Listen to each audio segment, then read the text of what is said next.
What is going on, guys? The Rose here, and welcome back to Less Than Serious. This is episode.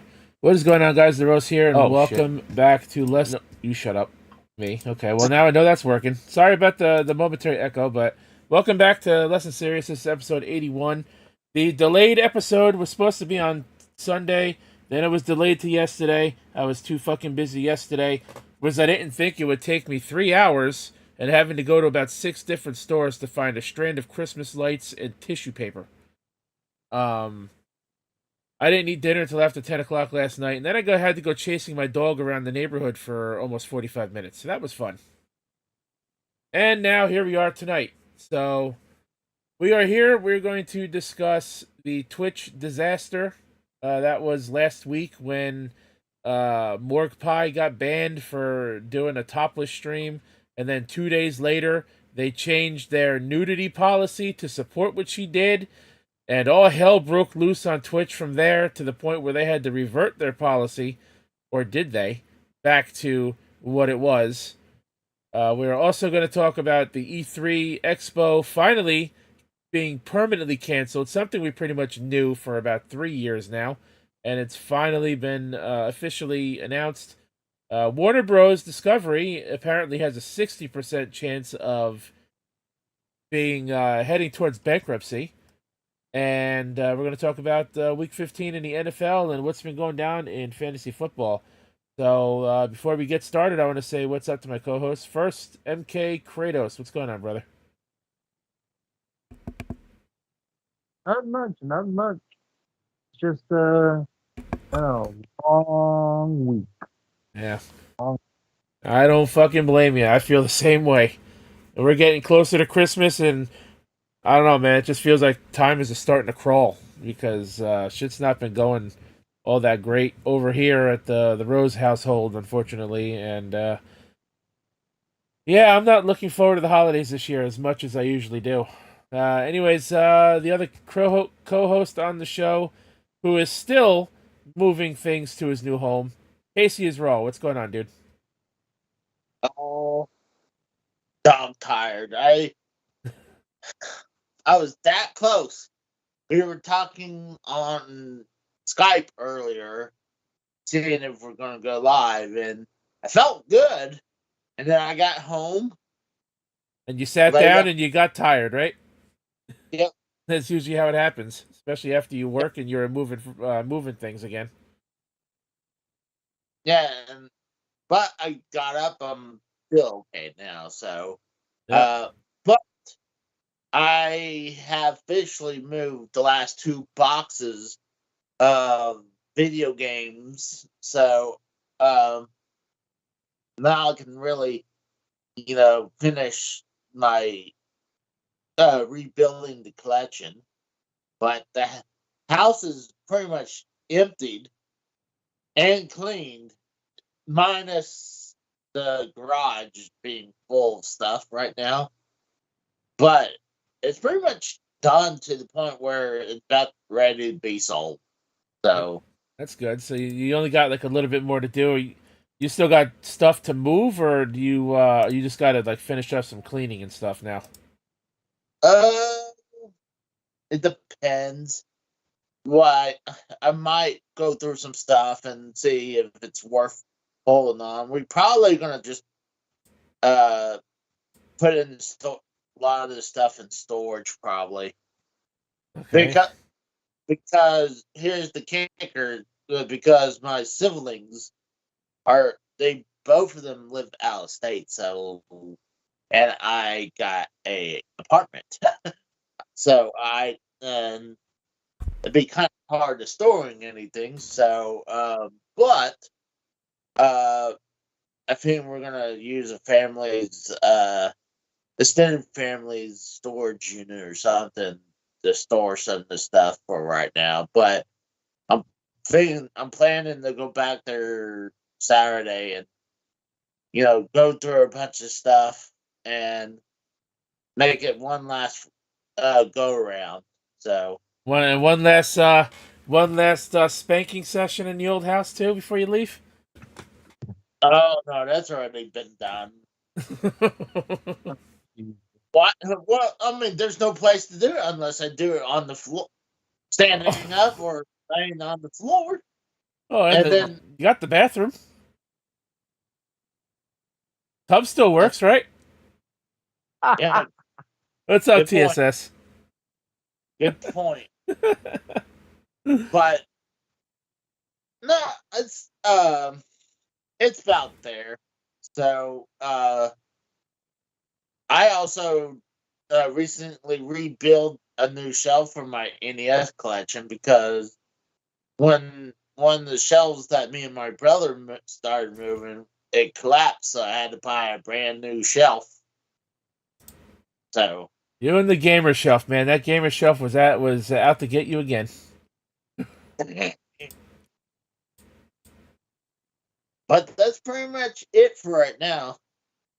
I am so tired of these fucking porn bots. It's disgusting. Bro, I can't put out a tweet on fucking Twitter anymore without a porn bot liking my shit, like within 10 seconds of it being fucking posted. Really, I am I not. know, but I got porn bots following me all over the place now. Speaking of my Well, post, feel free to like it and retweet it and share it out there so everyone knows we're live on a Tuesday night. Technically, the original time slot for Less Than Serious, back when Drew did it. How about it? true. I did not think about that. That is true. Good point. I didn't think about that. I mean, honestly, I miss it doing those shows with Drew, but I don't know if I could have kept that schedule going on nowadays, especially how I'm doing my own stuff with my own shows and streaming stuff. I don't even think I could do a normal weekly less than serious anymore. Right, and that's why I'm doing it every 2 weeks because it's a little much to do to keep up with every week, and besides, we're lucky. We're lucky if I'm even able to do it every week. I mean, we've been doing it pretty much every week this month so far, but that's only because all this Twitch shit that happened, and then E3 got canceled and stuff. I'm like, shit, we got things to talk about. I guess we got to do another show, and then Well, by the way, I I figured, hey, why don't we do a lesson series for my niece's birthday? I mean, it's coming up, so let's do one for her birthday when is that? next week. Next So we'll do next week's uh, The on 26th. next Sunday, not this Sunday coming up, but the next Sunday after that. So you mean New Year's Eve? Yeah, that'll be my niece's birthday stream. So do you want us to go up against Frank and his animal charity stream? Is that what you're telling me? Yes. Oh, Jesus Christ. I was taking this. Honestly, I was just taking like a quick shot at Kratos. We had to do a show on his birthday. I'm like, Well, that was his idea. We didn't have to do it, but I figured, why the fuck not? It's not like That I was had just anything not else better to do. Oh, I did was just anyone else besides me hear about the Insomniac leak from I last? just saw something about that earlier. Yeah, they got hacked, but I I didn't got really read into it. I got screen grabs. I got screenshots. I've seen video games. I've seen gameplay footage and alpha. I'm guessing alpha stage of the Wolverine game. I've seen it all at this point. We'll save that for Saturday's Christmas episode, or give us something to talk about. I'll send you the screenshots I found that were posted on a paint spin. So, Casey, let me ask you a question real quick. Actually, let me get you guys on the screen here. Oh. I gotta ask you a question, Casey. Did you not see what I posted on Twitter yesterday? no. If you look at the stream in a moment, I'll show you. I'm just there you go, getting you guys on the screen. I forgot to put our cameras up. I don't even know if my camera's working. I guess we're gonna find out. Where's my camera? Whoops. Oh, that's wrong. That's the wrong one. There we go. It's working. Hey, what's up? All right. So let me show you Let me show you a little something here, Casey. Let me ask you this. Did you see this post that I made on Twitter? Let me scroll up. Okay. There you go. Do you see it now, Casey? The cross. Yeah, do you see what it says above it?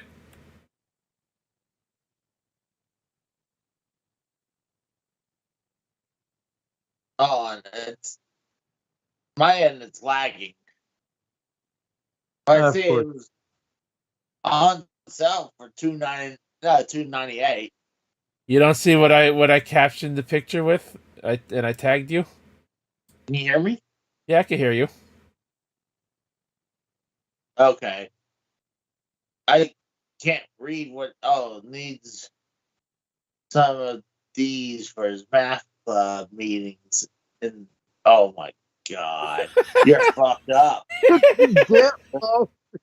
Get John. And then Frank posted underneath that, he goes, "You spelled meth wrong."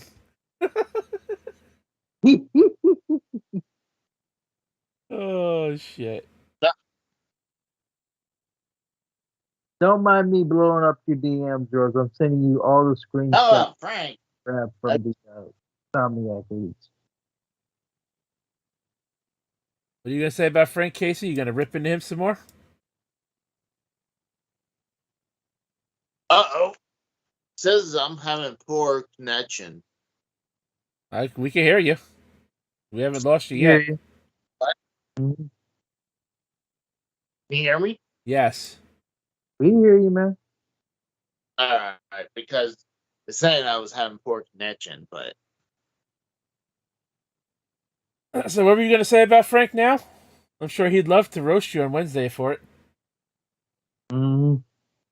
Frank is live right Oh, is he? now. Like, Oh, yeah, he's doing his Tuesday show, I believe. Some Christmas movie review, retro movie review. A shout out to and Frank and the Harsh Truth. You can go watch that on demand when we're done here because our show is more important. fuck Frank and his channel too. Fuck him. Oh, Oh my god, you spelled meth wrong. Well, so let's get into this Twitch shit.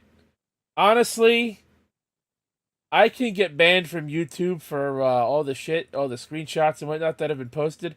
I can't show you a goddamn thing, pretty much, from any of this. So you just gotta take my word for everything. You could look on Twitter for yourself. Yep. Over everything. What's going on, JSP? He just Oh, it's finished, also actually. it's also more ongoing because of the censor bars now being like the new norm now for these streamers. Well, yeah, They're well, they gotta circumvent the fucking policy somehow. Idiots. But like I said, you can find all this yourself on Twitter by doing, some searching. It's not hard to find. Or you can find it on Google and it'll probably bring you to Twitter and all the fucking bullshit. So on Sunday, which was the 10th of December, my burp. a streamer by the name of Morg Pie was banned for having previously, I believe it was 2 nights before, doing a topless stream where she had her camera fixated from her chest up, where it was just cutting off her, right above her nipples. So you're able to see the top of her tits, her entire chest, and up. So who the hell knows if this woman was even wearing any clothes at all? Which She claimed she was. And then Amaranth chimed in and saying, I made $506,000 a month off of OnlyFans before hot tubs. I'm like, didn't you say your alleged husband that you had forced you to do those streams and do the OnlyFans content? right. That could be goddamn mine. So Morg Pie gets banned for doing this topless stream. Everybody gave Twitch a W for it because that's what they should have did. Mm-hmm. But then what did Twitch do 2 days after that? They go and they change their nudity policy on their platform to For allow artistic. artistic nudity, strip teases, twerking, lap dancing, stripper pole dancing, and basically any softcore solo porn you can think of that doesn't involve actually fucking yourself on camera. Okay? Oh, They also allowed artistic nudity in the form of drawing nudity on Twitch, which was always a gray area. They allowed VTubers to be, more nude and whatnot. And they allowed they allowed a lot more than they ever did. And what did these people do? One Within VTuber took it way too far. within 24 hours, the just chatting category and the art category was flooded with topless streams, nudity out the wazoo, hentai, artistic nudity certainly was being tested. That's for damn sure. To the point where, like I said, I can't even show you screenshots of what I've seen on Twitch. Or Twitter, rather. You could look up on Twitter, look up Nerdy Senpai, and go to her tweets from this time last week. You will see Or them. just look at mommy cracking as well.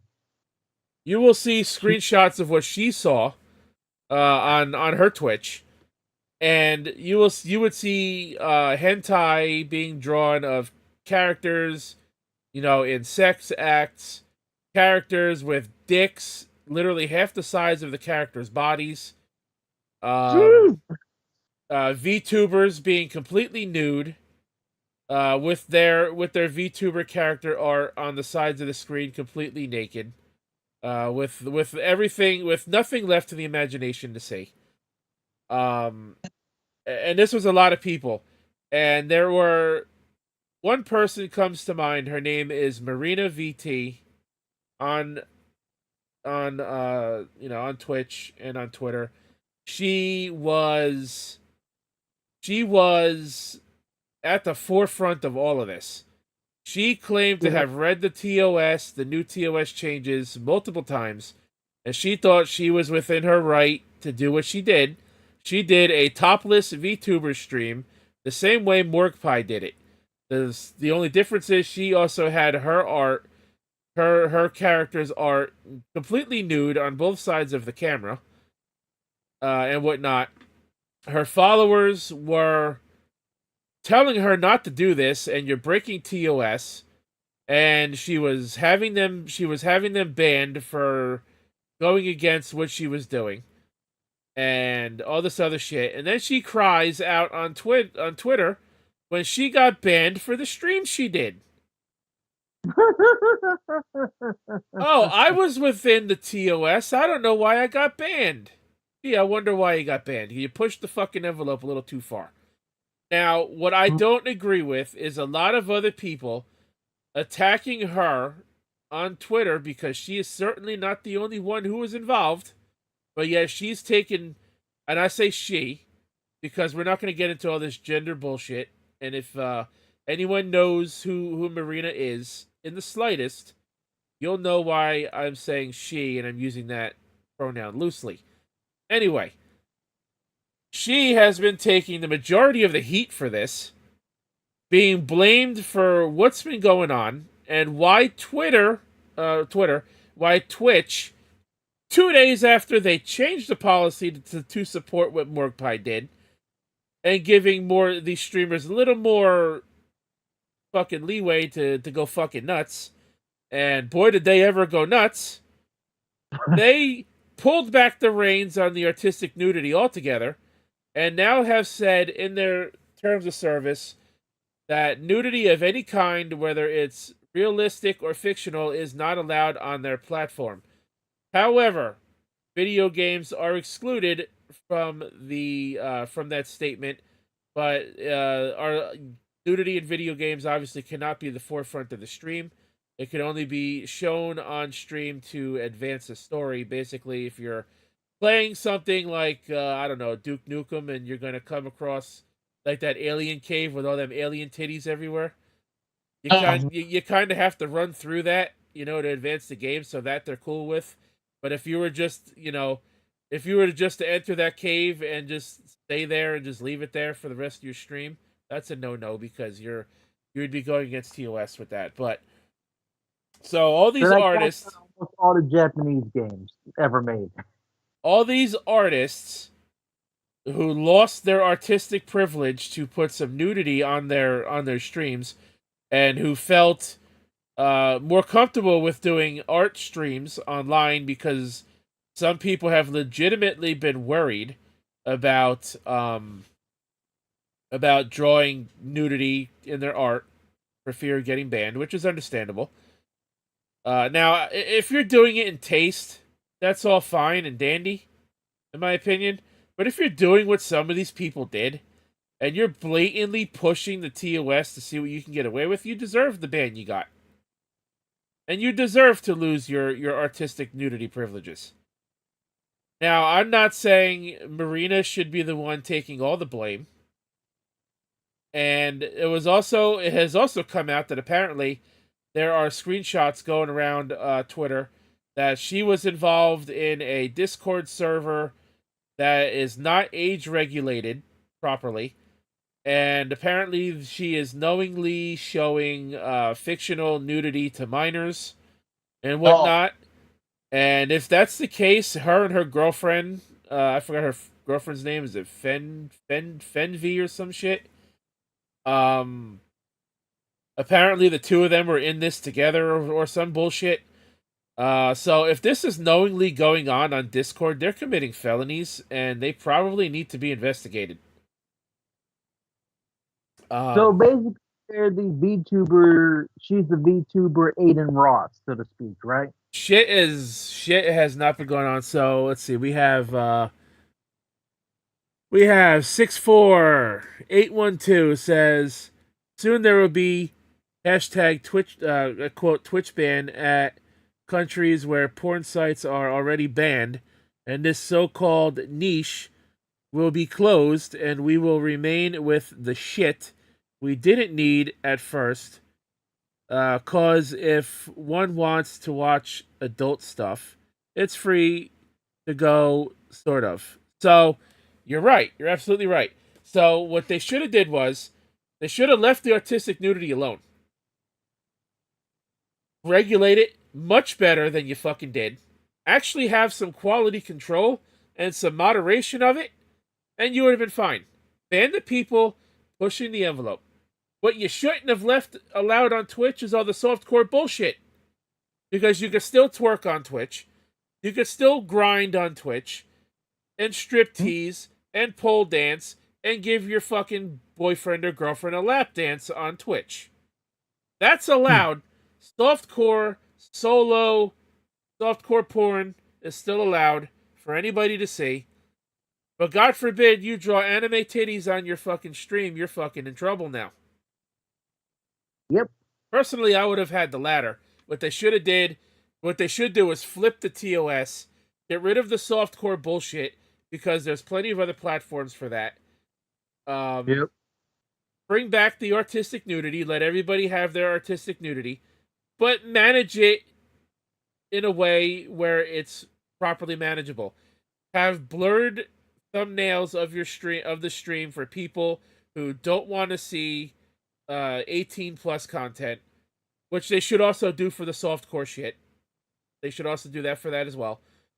They should have their own little 18 plus category on Twitch, where people would have to do what Discord does, where if you set an NSFW channel on Discord, you actually have to click through on an NSFW Discord channel stating that you want to see this content and you're okay with it. Because if you choose to do that, that's on you, not them.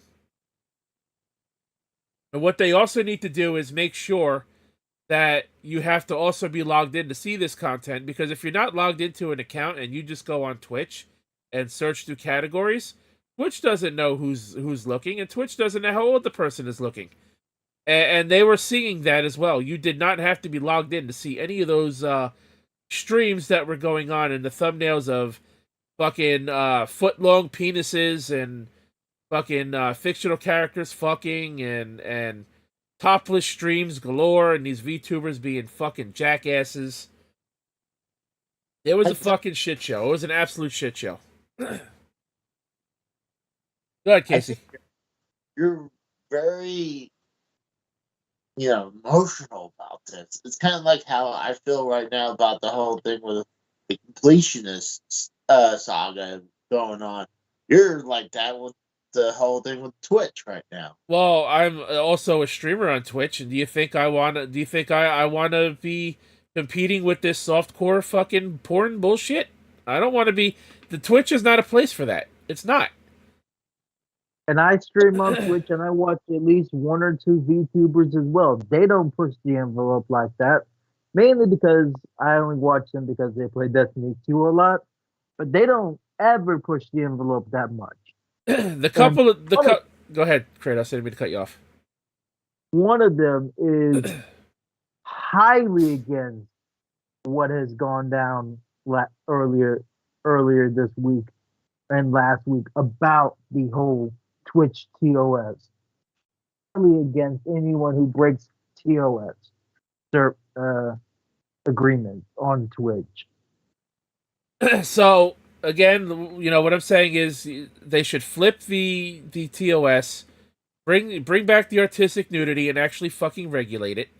Put it on its own portion of the website where people have to opt in to go watch it on their own, and ban the softcore shit. And also, as far as the whole Marina VT thing, I think people need to back off of her a bit because she was not the only one at fault for this. Far and away, the only one. To the point where she was completely bullied for an entire weekend almost.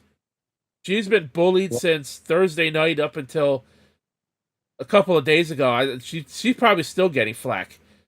People have been contacting Glitch Energy, which is one of her main sponsors for her Twitch account, and they she just bought the sponsor a couple of days ago. Yeah, that was Glitch Energy because people contacted them and were showing screenshots of what she was doing on Twitch, and they were saying your partner, by the way, or your sponsor, by the way, and then they responded, we have released this individual with immediate effect.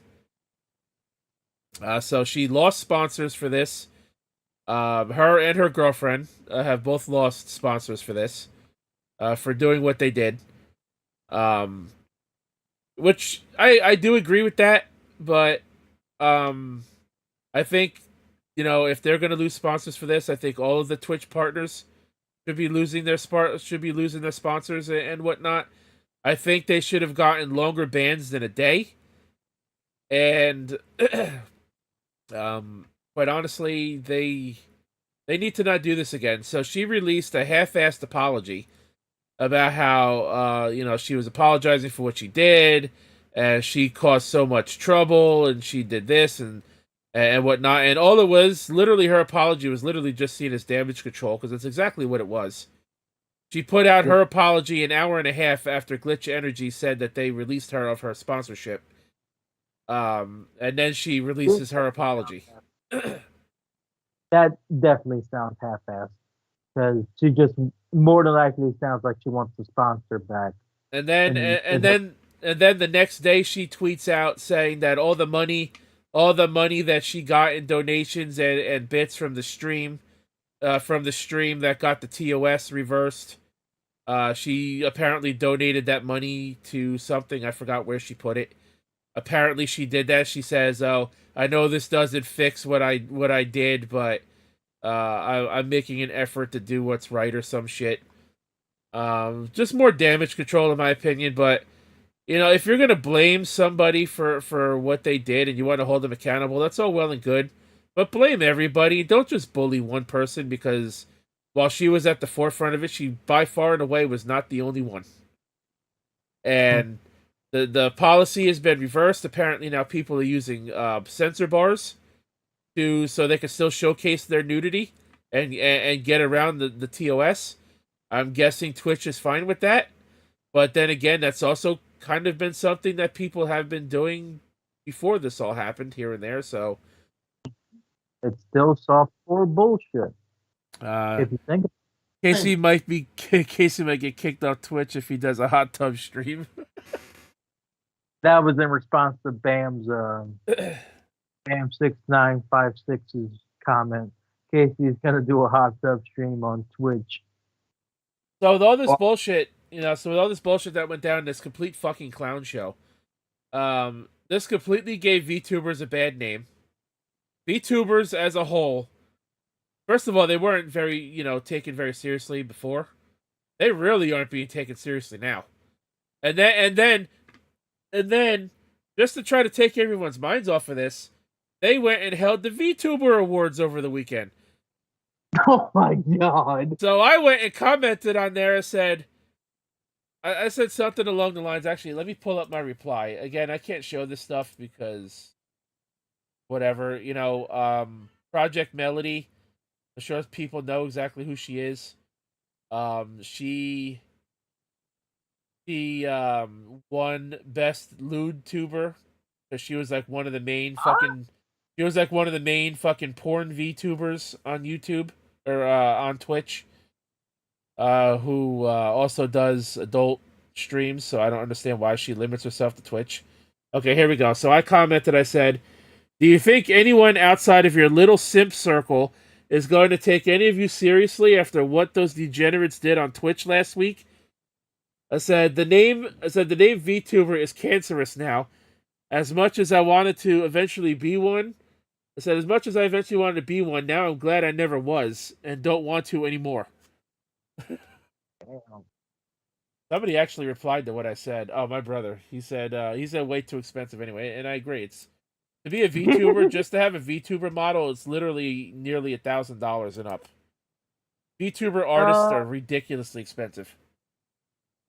Yeah, I tried to get some artwork done for a character I had in mind. Just a 2D animated model. This person was gonna charge me about $500 for a 2D half body animated model. Right, and that wasn't rigged for movement or anything for streams and stuff, right? Nothing like that. Animation does take time, so I understand the price, but if you're not making a full VTuber model out of it, I think $500 is a little steep. And mind you, this was just an idea I had for a character as a drawing. I'm like, no way in hell am I spending $500 for a goddamn drawing. Now, if you want some art of a character done, I could recommend you somebody. If you want some art, if you want some static imagery done of a character, you can use this person here. I actually commissioned her. What you see in my thumbnails on Twitch and my profile pictures, she did my art for that, and she only charged me $40 for an entire image with a background and everything. I'll have to give her a look. In fact, here, actually, let me scroll down. She doesn't post too often on Twitter, so that's mine right here that she did. So if you look at the stream, oh wow, yeah, that was she did this for $40. Nice. And she's actually that's your profile picture on Twitter. Yeah, that's pretty damn good. It's my profile picture everywhere right now, and it's a Christmas theme image. Obviously, I had her rework Link's tunic into a Santa outfit. Nice. So give Monica a look. Like I said, she's only like $40 for something like this, and you get all of this. You get a background, you get a half body image. Yeah. Hold on, I got a question about that picture. Does she send you the picture without the watermark? Yes. Yes. I have the original. Yes. She's actually looking for art commissions right now because she wants to visit her friends. She wants to visit her friends in. She's from Canada and she wants to visit her friends in America, so she's looking to book a flight uh, for the summer, I believe next year. So she's looking to make some money for that now. So give her a commission, and she does it fast. She did that, Kratos, in less than a day. Well, tell her to take a moose to America. I mean, that's cheap. Jesus Christ, Casey, come on. I'm over here trying to get this girl some work. You're telling her to fucking ride a moose into America. What's wrong with you? Well, actually, it's cheaper if you can bag a moose and you just ride it to America. There you go. Jesus Christ, Casey. What's next? You're gonna have her like go join the Mounties and have them escort her with this moose to America. Oh my God, Monica, I'm sorry. Casey's an asshole. But in all seriously, though, if you like her art and you want a commission, you get what I just showed you. You get all that for $40, which is pretty cheap. Because a lot of other people for something like that will charge twice as much, if not more. And like I said, she did that entire artwork in less than a day. Good artwork. I had to agree with that. So, I mean, that takes time, So I would have to give her props too. Yep. So anyways, with this whole Twitch thing, what are you guys' final thoughts on that shit? I mean, it's been a complete fucking week-long clusterfuck. It's been a complete clown show. Twitch clearly, and another thing they said in their statement when they released their revised TOS, they said that they were sorry for the confusion and whatnot, and they didn't expect that outcome. What were you expecting, Twitch? I was expecting something like that. And what kind of what confusion was there? These people know what they were doing. Exactly. Let's just say, like Scott Norton said about that one country in '95. I don't want to get us in trouble as a country. Twitch has become a shithole. And I even said that if Twitch is gonna continue down this fucking porn route, and they're gonna just become OnlyFans too, then I'm gonna leave the platform. Like you said, they're gonna become OnlyFans light, like you said. And they're already heading in that direction. So, there's other places people can do this crap. Fansly, actual OnlyFans. I'm gonna have to agree with Bam on this. I'm sure the viewership probably went up. Oh, it definitely did. It did. The art. Actually, you know what? Let me look up Dexerto. They actually just posted something yesterday about that. Tyson Nat actually had Nicki Minaj on his stream, and around 500,000 people tuned into his stream. He broke the record. He broke the record twice. He broke the record, and then he broke his own record a couple days after that. And then Nicki Minaj was posting a picture on her Instagram about. Oh yeah, him staring at her ass on stream. Here you go. Here's the censor bar bullshit that we were talking about. Yeah, there you go. There's your censor bar shit. Apparently that's allowed on Twitch. That looks real fucking classy, doesn't it? Not classy. Like I'm saying, you're very, mad. Yeah. Let's see. Dexerto, what did they say about her? Twitch streamers are testing their limits by using censor bars.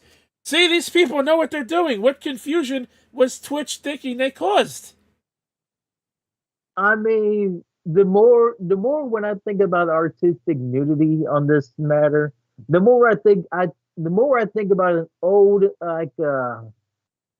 highly questionable artist that had a website that hasn't been updated in 2 years called Shadbase comes to mind.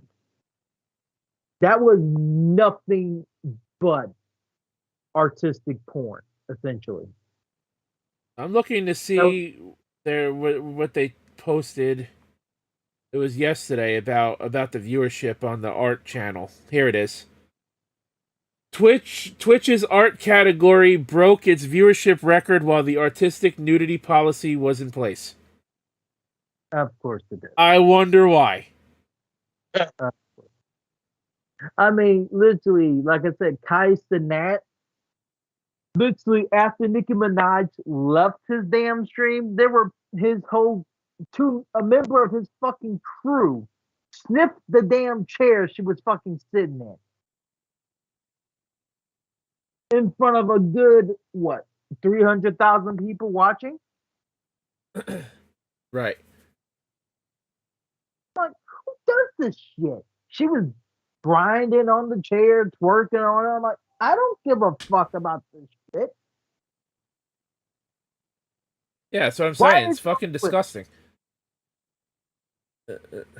Working in itself is fucking cancerous. She had one leg hanging off the fucking armrest of the chair, like pretty much doing a seated twerk on the damn chair. You got some perverted fuck sniffing the damn chair after she left. But literally walking out the door, and then they decided to sniff the chair in front of 300,000 plus people. And this is allowed on Twitch, guys, but you can't have cartoon titties on the screen. Oh God, no. Exactly. Fictional characters, no, that's a no. Real people, go right ahead.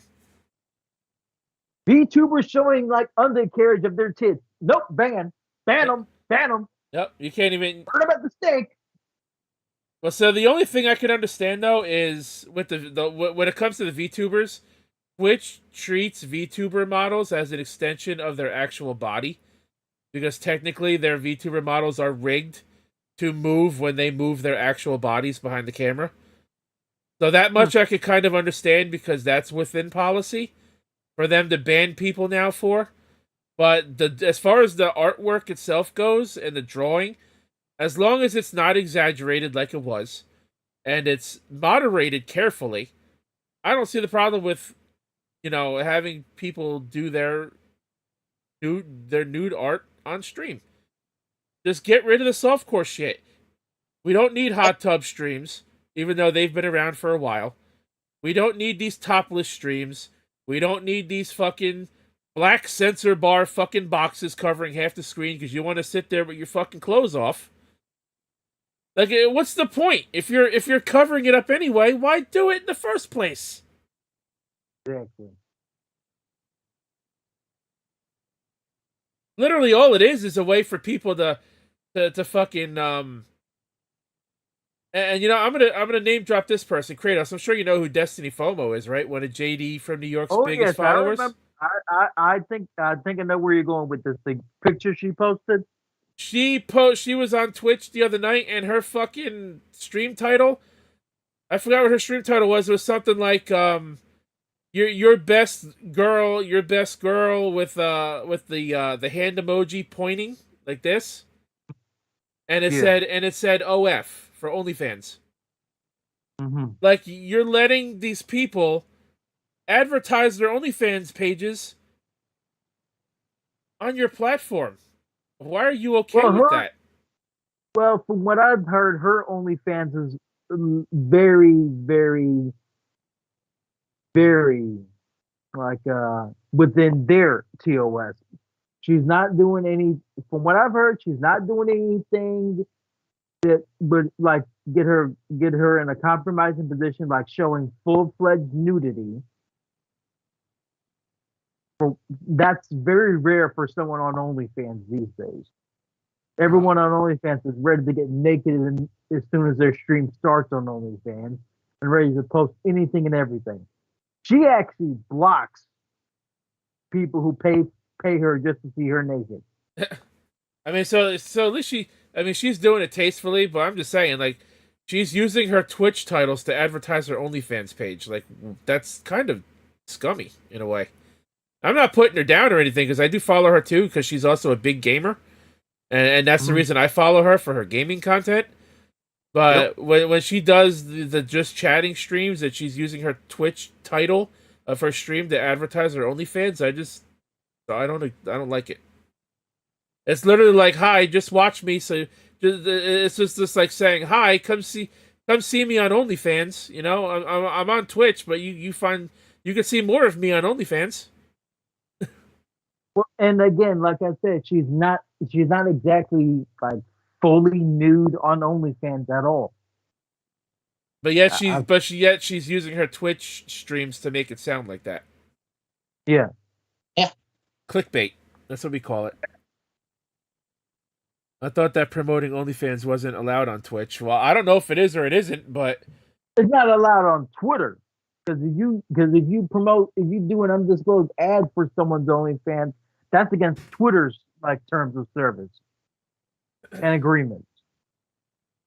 It's under A lot of people are not like following it and still doing undisclosed ads for people with OnlyFans accounts. And these people are verified, so they can get their clicks to get their money out of it. It's like, come on, man. oh boy. Well, I knew we were going to spend almost an hour on this topic, and we've spent about 40 minutes on it. Close to 50 at this point. I mean, I knew this was going to be the biggest topic of the night. That's why I wanted to lead off with it, and then cool down with some less serious stuff. Final words from you guys on this whole Twitch bullshit, and what would you prefer Twitch do, and how they should handle this nudity shit going forward? Go creators. Ban every softcore porn account essentially, and have them redirect to Fansly, OnlyFans, and any other porn site. And we're not going to be listing the rest of them, because you see a lot more than what you can see on Fansly and OnlyFans. Which, by the way, you have to pay for that shit. Which, by the way, Fansly was one of the sponsors and one of the presenters of the VTuber Awards, which I thought was very fucking hilarious, considering after what just happened on Twitch last week. Oh my god! But apparently, the sponsor for UFC apparently now. But apparently, the hosts of the VTuber Awards don't agree with Fansly and OnlyFans and their brand, but yet they allowed them to sponsor the fucking event. So go figure. Anything for that dollar player. I don't get it. Casey, what do you think? I think it should just go back to where it's banned. I mean, that would fix everything, where there's no nudity and because when you have when there's nudity, there's going to be unfair advantage against people who's actually making content like video game plays. Right. Yep. Or like what we're doing right here, just doing a fucking podcast. Or people that, are doing music streams or doing actual art that don't involve being a fucking slut on camera. Yeah, and like gonna have more ratings because of the nudity, and it's unfair for the other people. I mean, I got a question. What about dudes? Am I allowed to show off my dick on Twitter? I mean, on Twitch? No. Or you might have. Yeah. I mean, you weren't allowed to have that in the first place with the artistic nudity, but I mean, you were allowed to draw it. You just couldn't exaggerate it like people were doing. What about if I paint my dick? You know what? Justin Wong, if you've heard of him, YouTuber Justin Wong, he actually made a joke about that when they first posted the artistic nudity thing. He goes, look out for my stream, painting my dick live on Twitch. And then when they reverted the policy, he goes, sorry guys, the dick painting stream is gonna have to be put on hold. Like, I can't have either show my dick off on Twitch, or I can't artistically do it. Where I'm painting my dick. Well, I mean, plenty of people have been Like painting Bear their said in freaking. the chat, please keep it in your pants, Casey. People have been painting their tits live on Twitch for a few years now, so I don't see why you couldn't paint your dick. I But mean, they also let's call not test the usernames on waters. under their cleavage as well for people who donate the highest every month. Yeah, they clearly play favorites. Whoever's making Twitch the most money, and YouTube's the same way with this. Whoever's making them the most money, they're gonna do their best to protect.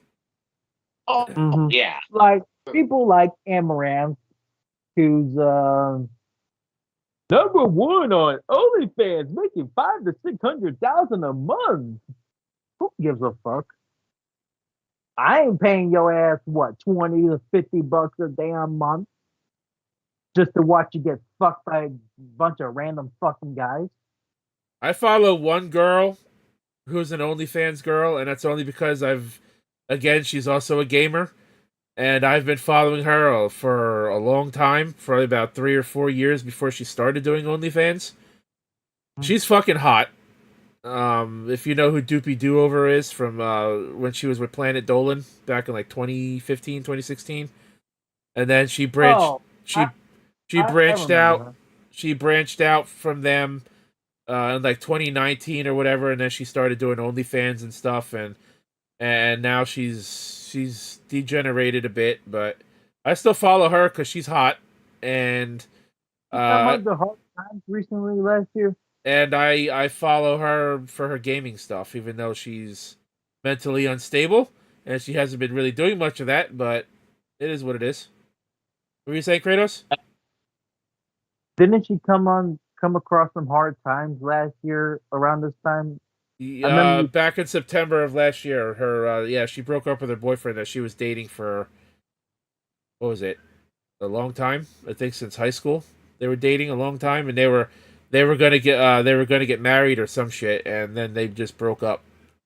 So. Oh, I remember seeing you giving her a lot of comforting support. Here's the thing: how many people actually, relationships coming out of school actually get married? That's hardly ever these days. Not many, yeah. It's rare. It's rare for a marriage these days, period, to last very long. Well, my parents have been married over 20 years now. No, I'm just saying, how often is a marriage coming out of high school? Like, that's very, very rare that ever happens. Or that's probably even less. Like you said, it's probably more common for them to get divorced than normal people who get married after high school. So And also, Kratos, I was talking about new marriages, like people that have been married for a long time. Yeah, I expect them to have their shit worked out, but I'm saying like people who've been getting married recently within the last few years, they haven't been lasting very long. There's been quite the trend where people are getting married and it lasts about a year or so, and they're getting divorced. And I got a couple things I want to say when we get to the football topic about the Steelers safety that got suspended. Yeah, my brother's not happy about that, and I think it's bullshit. But anyways, we'll save that for a little bit later. Let's get into the Warner Bros. Thing. This I could actually put on screen. How about it? I just gotta let the page load, apparently. I'm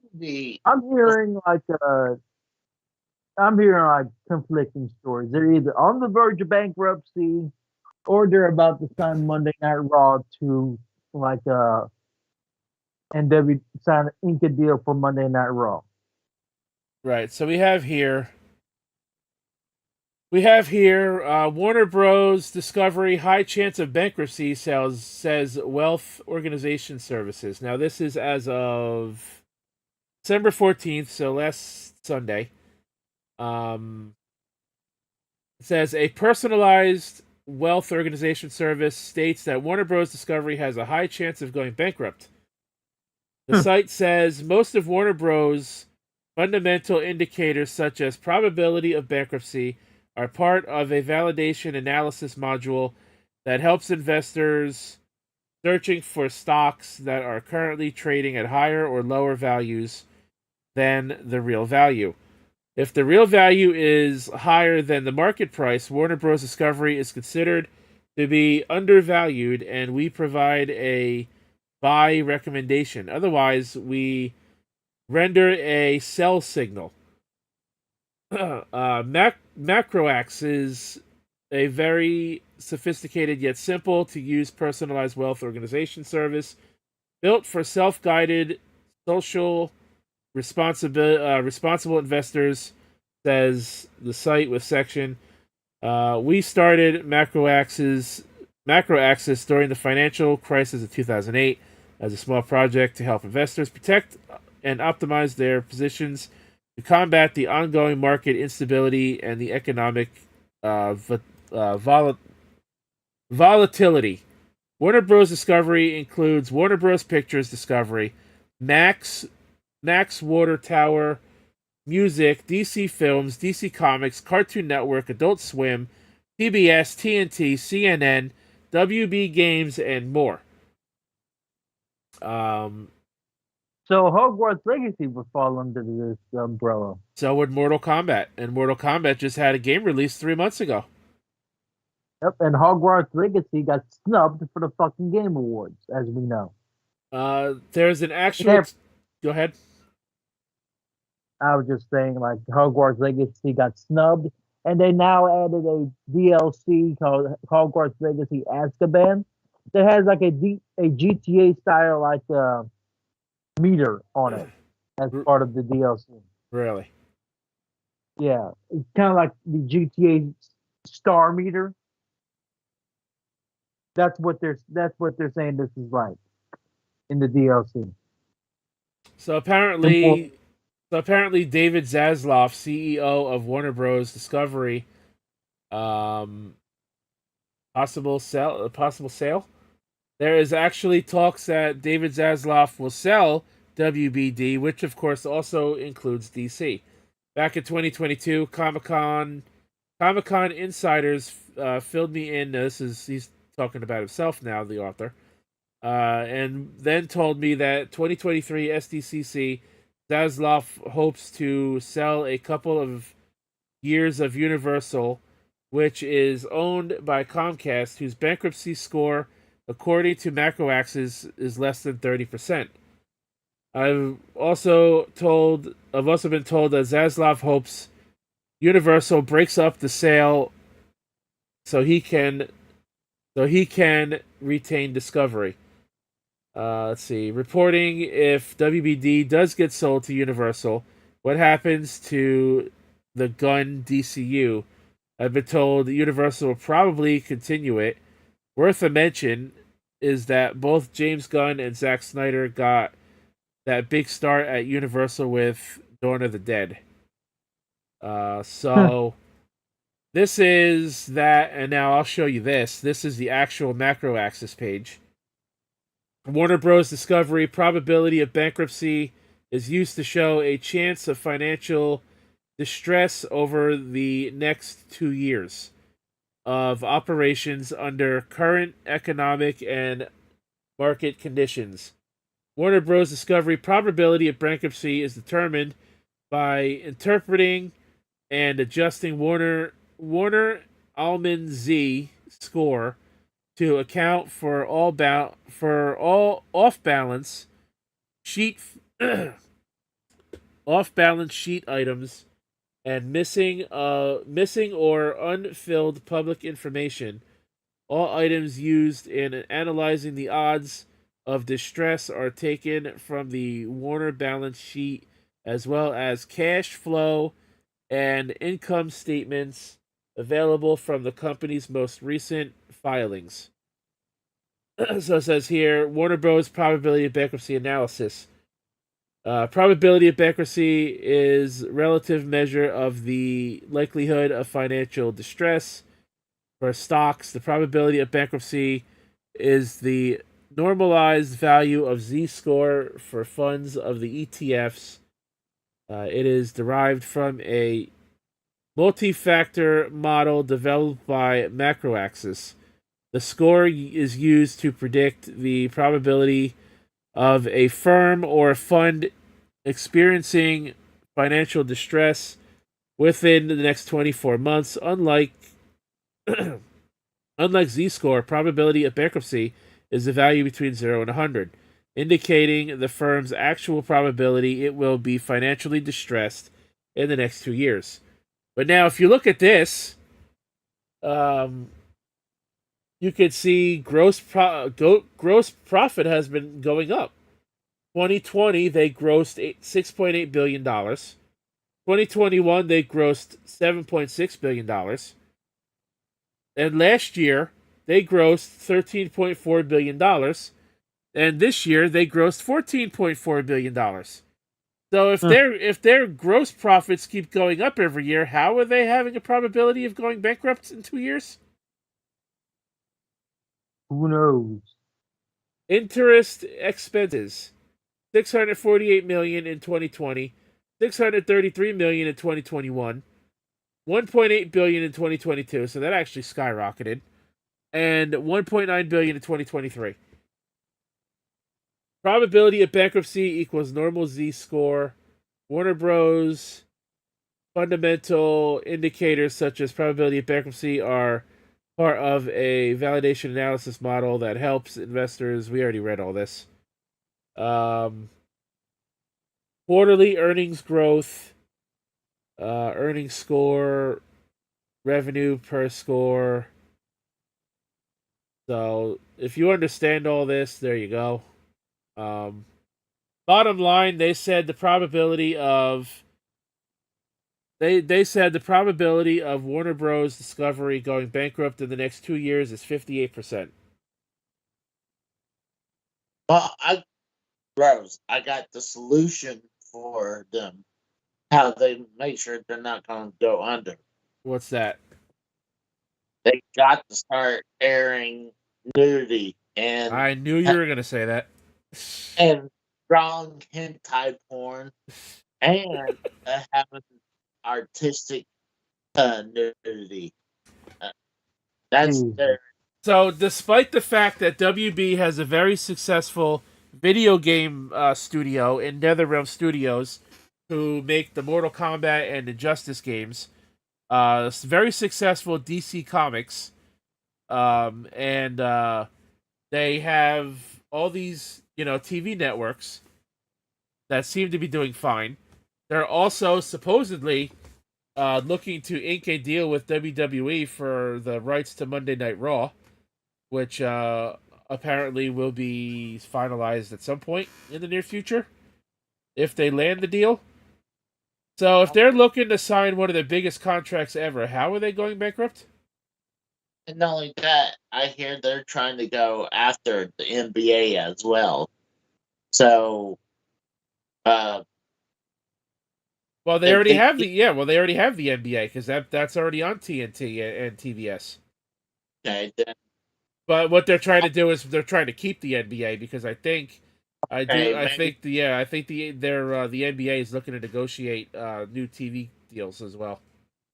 Okay, maybe that's what I was hearing. Right, yeah, because they do have the NBA. They also have baseball because they do have the Braves that occasionally play on TBS.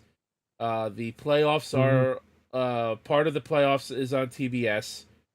I think the other part is on ABC and Fox, I believe. And then you have Cartoon Network, which Cartoon Network is probably one of their weaker points. Cartoon Network fell off a cliff back after 2008 ended, with all these shit cartoons coming into the network. No, it's all about that Teen Titans Go, man. They're sucking that teat dry, man. Teen Titans Go sucks ass. Regular show sucks dick. Amazing World of Gumball, decent but not good enough. How can you cancel shows?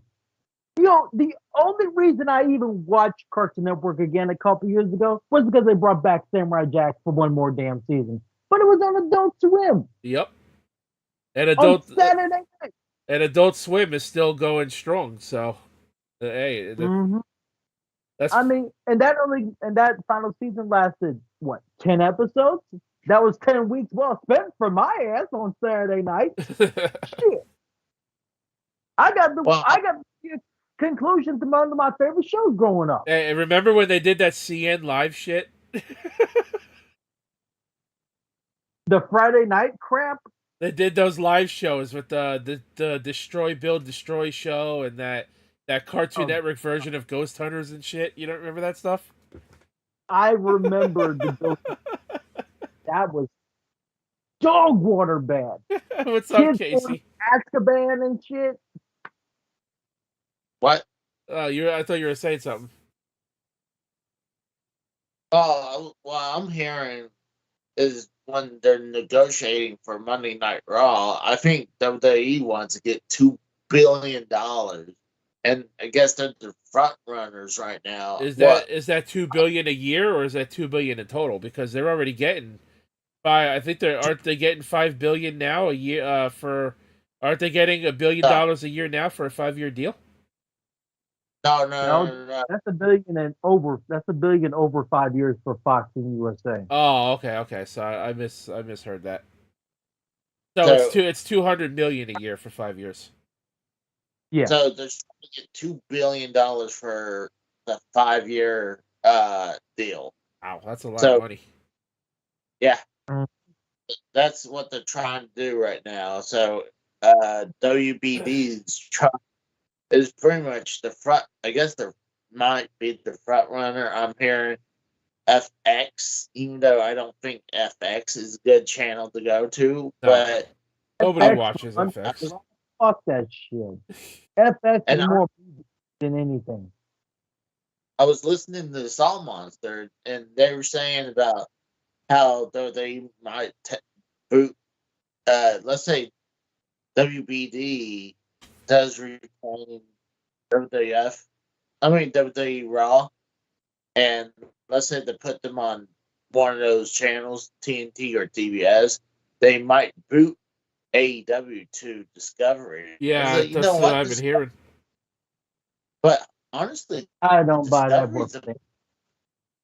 Discovery's a better channel, though. They have way better shows than TNT or TBS.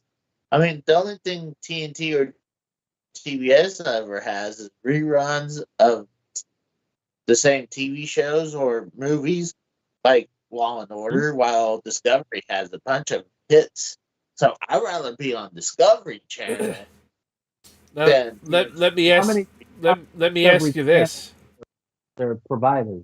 Let me ask you this though. Warner Bros gets Monday Night Raw.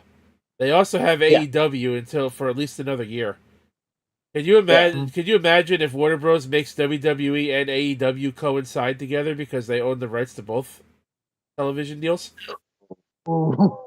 Ooh. I don't see them I like. working. I can see that forbidden door happening. Uh, Personally, let's even though they'll be with the same under the same umbrella, WWE will have nothing to deal with AEW unless If they're Warner forced to. if Warner tells them, "Hey, we have the TV rights to both wrestling fucking productions, and we want you guys to do crossover shows," they They gotta would have. appease their network, right? that that didn't work out well for like TNA and AEW, but before Warner Brothers deal. But Right, but still, that was TNA is still also low tier fucking production compared to AEW or WWE. So I remember which one. I I mean, guess they it could was. barely get like 10 people into their building to watch live. Well, I think I remember it was Destination America, is when Impact went to, right. and they have an exclusive hit. Was it exclusive?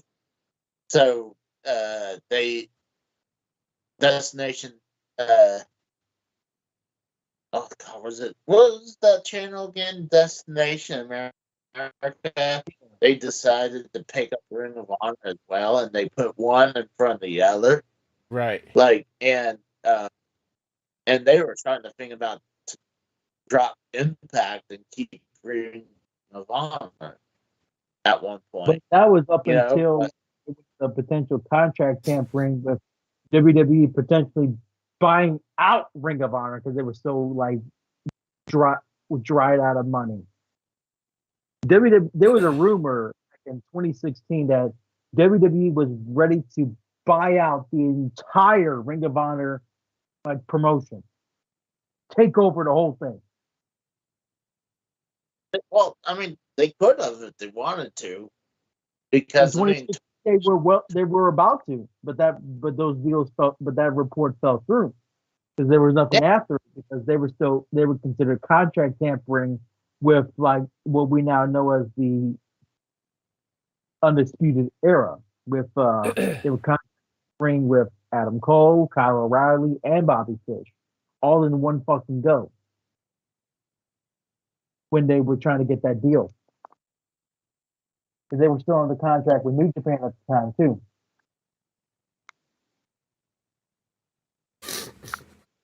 Well, so yeah, so that's that. What do you guys think? You think Warner Bros is going under anytime soon? Because I certainly don't. Fuck no. Especially, I mean, let's say if they do, all they need to do is start selling some of their properties, like start selling their channels, you know, like just to make money. Plus, you're saying they're actually that they're starting to, their profits are going up, like they're getting billions of dollars. So why are they going down when they're actually going their profits going up? Right. That's what I don't understand. So I don't even understand how they came to a conclusion that they have a 58% chance of going bankrupt in 2 years. I don't see it. I think it's bullshit. Especially like when we're talking about they have basketball. You said they got baseball. Right. They got basketball, they got baseball, they got wrestling, they got video games, they got DC Comics, they got a movie studio. They got Cartoon Network, which I don't watch because anymore. I remember the Cartoon Network City that they used to do with all the cartoon characters in 2007. That was pretty cool. That they used to do during in between commercial breaks. I remember Cartoon Network in the 90s, man. That was peak Cartoon Network. Damn straight. Dexter's Laboratory, Ed, and Eddie, Courage the Cowardly Dog, Johnny Bravo, fucking even the fucking Powerpuff Girls. That fucking Cartoon Network was cooking. Started back and like ruined them, and out of the 4 Powerpuff Girl named Bliss, I'm like, fuck out of here. I'm done. Fucking Cartoon Network in the late 90s was cooking, man. They were on fire. But anyways. And then they implemented anime into it, like Cowboy Bebop, Dragon Ball Z. Yeah, that's what Toonami. That's when Toonami started. It was run during the day instead of moving before it was moved to Saturday nights, and then it was canceled the first time around before it came back in 2012 as part of Adult Swim on Saturday nights. And it's been around ever since again because anime is a lot more mainstream these days. I just don't see them going out of business. There's just I don't either. They just made millions on the fucking Mortal Kombat game. They have obviously they're going to be eventually working on Injustice 3. They have Rocksteady as well that makes all the Batman games, and the Suicide Squad game that's coming out next year. They got John Cena in Mortal Kombat 1. So you, yep, as Peacekeeper. Yeah, Peacemaker or Peacekeeper, whatever his name is. Yeah. Whatever. So his voice and likeness are going to be in Mortal Kombat 1. His character releases in February of next year. I thought you were talking about the Homelander voice actor is not coming back. Is not coming for the game. Sorry, Casey. Go ahead. So when you were saying John Cena, I thought you meant John Cena, the wrestler in Mortal Kombat 1. But instead of Peacekeeper, I was like, I think it would be kind of funny to see John Cena, the wrestler, in Mortal Kombat 1. Well, if you think about it, these wrestlers that go Hollywood, they incorporate their fucking finishing moves into their fucking movies. How many times has have you seen The Rock hit fucking rock bottoms in movies? A couple times when Jason Statham in the Fast and Furious series. So One time for glass table.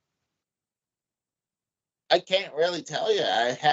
Really hadn't seen him do that, but I honestly don't watch a lot of his movies, quite frankly. Like I don't watch Fast and the Furious movies.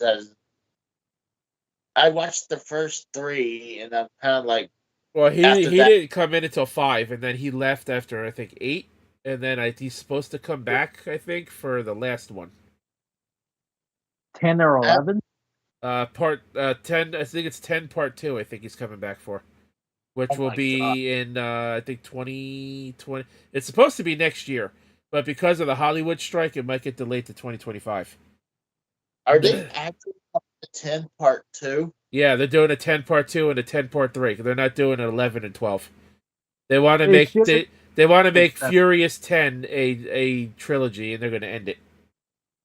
Oh my god, that is stupid. That's well, like, on the plus side, this is Back to the Future Part 3, Part 1. Pretty much. Like, Pretty much. or no, Future 3 Part Episode A or something like that. I'm like, I got oh my god. insider news. Who remembers X-23 from the Logan movie? The young girl who played X-23, Daphne King. I never seen the movie, so. Yeah. Well, either way, she's now working on the new Star Wars movie, The Acolyte, as one of the Jedi in the movie. Is that what they're calling Star Wars now, The Acolyte, or is that just the subtitle? No, that's the next movie for it. It's called Star Wars: The Acolyte, the way back prequel that they're working on. So it's not Star Wars 10 or Star Wars X? No, they're calling it Star Wars Acolyte or something. So what prequel is this going to be the prequel to? The prequel to 7? No, the prequel to the Jedi Order being formed, I believe. So which order was that? I don't remember. I didn't follow Star Wars much. Basically the supposedly before Episode 1. So it's the prequel to the whole series. Yeah. Oh my. Wow. Like the Jedi Order and shit. How are they going to pull? How are they going to pull that off? Is she going to be the new Princess Leia? Because how do you not have Leia before the entire all of that started? She's twirling her. In the set pieces I've seen, she's been swinging around like a Darth Maul type of lightsaber. Princess Leia until Episode 4, and she was only born. Well, she was technically born in Episode 3, but you never physically seen her until Episode 4. So.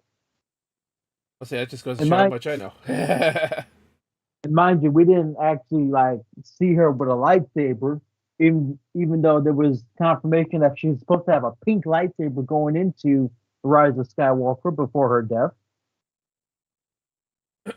Yeah, he's stupid. Well, anyways, let's keep this train going because I told Casey we're going to try to keep this under 2.5 hours so that he doesn't go to bed late. For workies the next day. E3!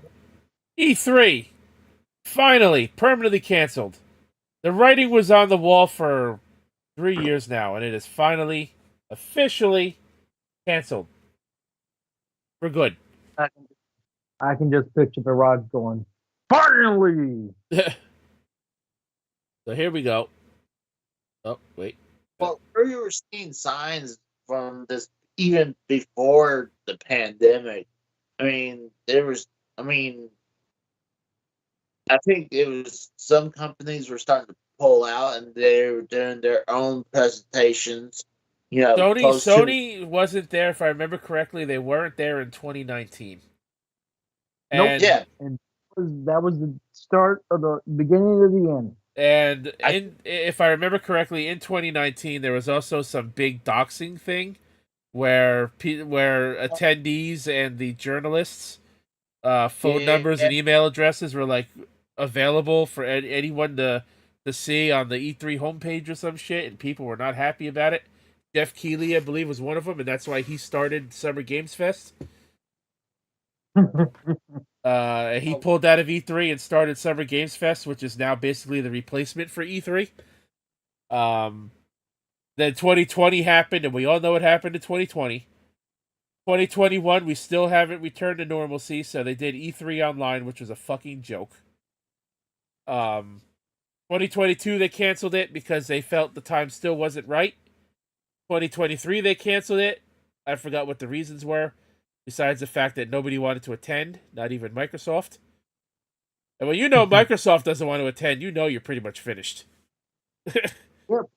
And obviously now, after the Video Game Awards, it has been announced that E3 is officially canceled. Go ahead, Casey. Well, I think it was EA was officially the first company to start pulling away from. I think it was EA, but I mean, you Right, also but saw PlayStation was the first major blow to E3. you got to remember Nintendo was starting to do their directs, Right. so they were physically not be there, or if they do, they'll have like it would just show off one game. Like one year was they were promoting Breath of the Wild, and that's all they were doing. Like as like the convention, as that was all Breath of the Wild stuff. But and then Sony pulled out, and Square Enix pulled out, and then COVID happened. God damn it! I said the C word. Don't shoot me, YouTube. And then the doxing happened, and then the fucking then Xbox pulled out this year, and now we don't have E3 anymore. But anyways, honestly, it was going to happen. I mean, honestly, because it's I believe I can't remember which YouTuber I watched about this, but I mean they were losing all these video game companies were losing a lot of money just to have like a setup there and presentations there when like people like from Nintendo could do theirs from digitally, and get their they could do their own presentation, and they could have however amount of time they want, and they don't have to pay an expo to be there. Exactly. So it's like it was eventually the only cool thing is to be physically there, but when that's the only cool thing, yeah, you could test stuff and try but nowadays you can go to conventions now. Like they still have Comic-Con still. Maybe start showing some of that shit off at Comic-Con, Right. But it's just not as big, obviously. It's just not as focused on video games like E3. Yeah. But I mean, for someone like I do like going to conventions. I mean, video games conventions. They're fun to go around. See some of your favorite YouTubers there, and then also go to the vendors. So maybe like have a set up something like that. There was a big one in Pennsylvania called Too Many Games. Eventually, I'm gonna get there. Why don't like if you want to have presentation or like even a demos, go to Too Many Games. Have a section at Too Many Games. You're gonna have your hardcore people there, So instead of having a bunch of people, just not probably casuals,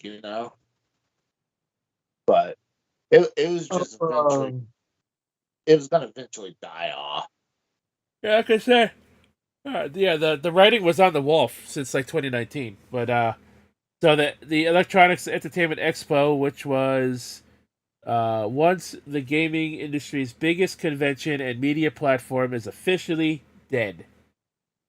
After more than 2 decades of hosting an event that has served as a central showcase for the U.S. and global video game industry, the Entertainment Software Association, the ESA, has decided to bring E3 to a close, said Stanley Pierre Lewis, president and CEO of the nonprofit trade association that represents the games industry interests in the United States.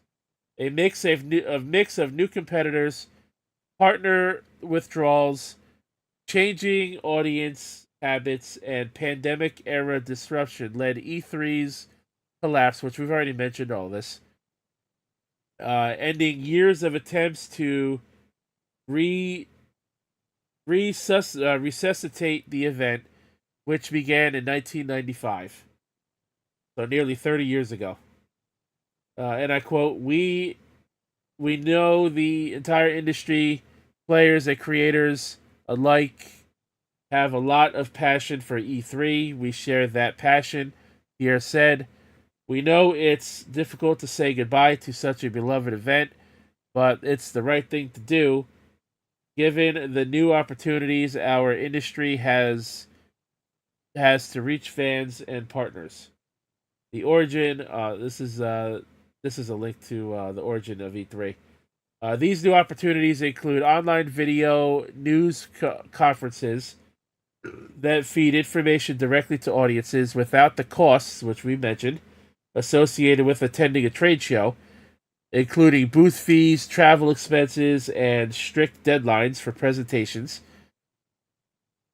In 2011, Nintendo paved the way by creating the Direct format. Nintendo is always in as much shit as Nintendo gets for being behind the eight ball when it comes to hardware and online technology for their game consoles. They have done a lot of innovative shit. You can't say they haven't. They formed the Direct format, a video news conference announcing new games and products. In 2018, Sony PlayStation's decision to leave the event started a domino effect of other vendors and companies pulling their attendance. Just over a year later, former E3 collaborator and journalist Jeff Keighley announced he quit helping the ESA with the show. And since then, he successfully engineered his own separate events for showcases such as Summer Games Fest. He has also built up the showcase format in the annual Game Awards, including the one that took place Thursday. This was obviously written last week. Recent E3 shows, including the final in-person event in 2019, allowed attendance by the general public as an effort to increase buzz. The pandemic further exacerbated E3's woes, and quarantines forced several games publishers to adopt the online news conference format to varying degrees of success. God. So it'd be like almost 4 years we didn't have E3. 2020, like I said, 2021 was online. So if you want to say that was the actual last one, then it's been 2 years. The last in-person one has been 4 years. Yep. Says before E3, video games were showcased at the Consumer Electronics Show in Las Vegas, but the industry was pushed to the sidelines. The ESA revealed E3 as a trade show for retailers to meet with game publishers and creators. It grew to a massive multimedia headline creating event. Nintendo, Sony, and Microsoft showcased the Wii, PlayStation 3, and Xbox 360 consoles, respectively, during an electrifying 2005 show. Sometimes the show introduced the public to gaming's biggest personalities, making household names of developers and companies executives. In 2000, game creator Hideo Kojima debuted a jaw-dropping presentation for Metal Gear Solid 2 that paralleled blockbuster filmmaking hit. His talent for showmanship contributed to the mythology as an enigmatic artist. In 2004, a Nintendo of America executive named Reggie Fils-Aimé stormed the show's stage and brought charisma and fire to historically business formal presentations. The effort to replace E3 is ongoing. The Game Awards ceremony has captured much of E3's cultural power, but it has been criticized its focus on ads and marketing, which hampers recognition of the industry's work. Here, Lewis said E3's closure means the business of video games has blossomed in different ways. And I quote, any one of these major companies can create an individual showcase and also partner with other industry events to showcase their breadth of games. That's exciting for our industry, and it means it's an opportunity for them to explore how to engage new audiences in different ways. Now, honestly, if I had to choose between E3 or the Video Game Awards, I honestly would choose E3. Now, Because technically now it's Summer Games Fest and the Game Awards. well, but I'm just saying, if I had to choose between those two, I would choose E3 because I remember being hyped for E3 Oh all yeah, the time. bro! I used to watch E3 every year. Those 4 days I spent in front of my fucking TV, and I was not moving for hours.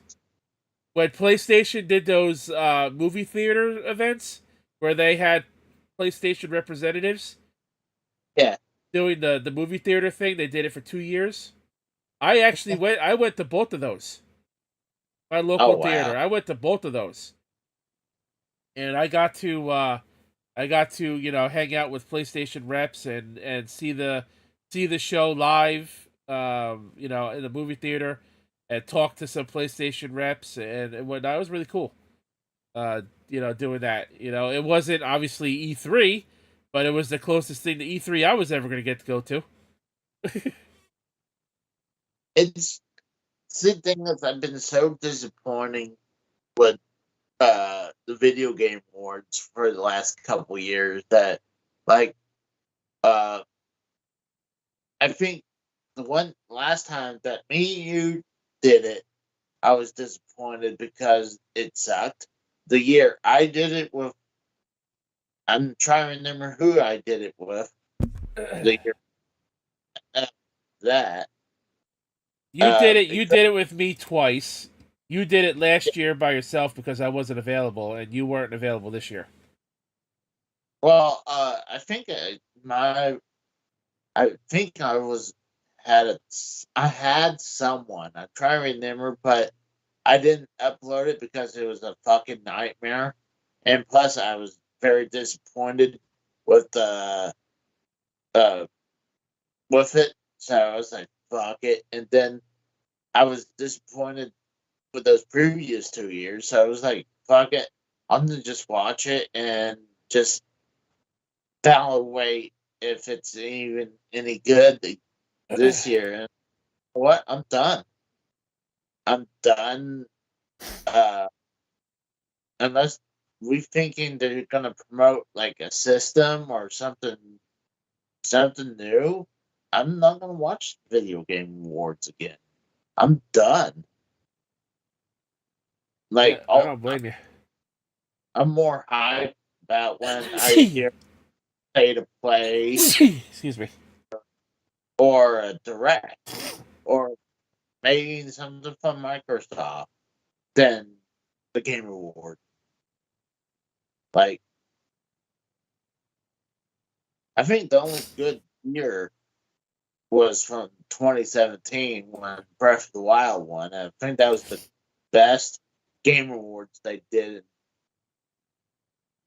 It was ever. because Nintendo was put back on the map because of Breath of the Wild that year.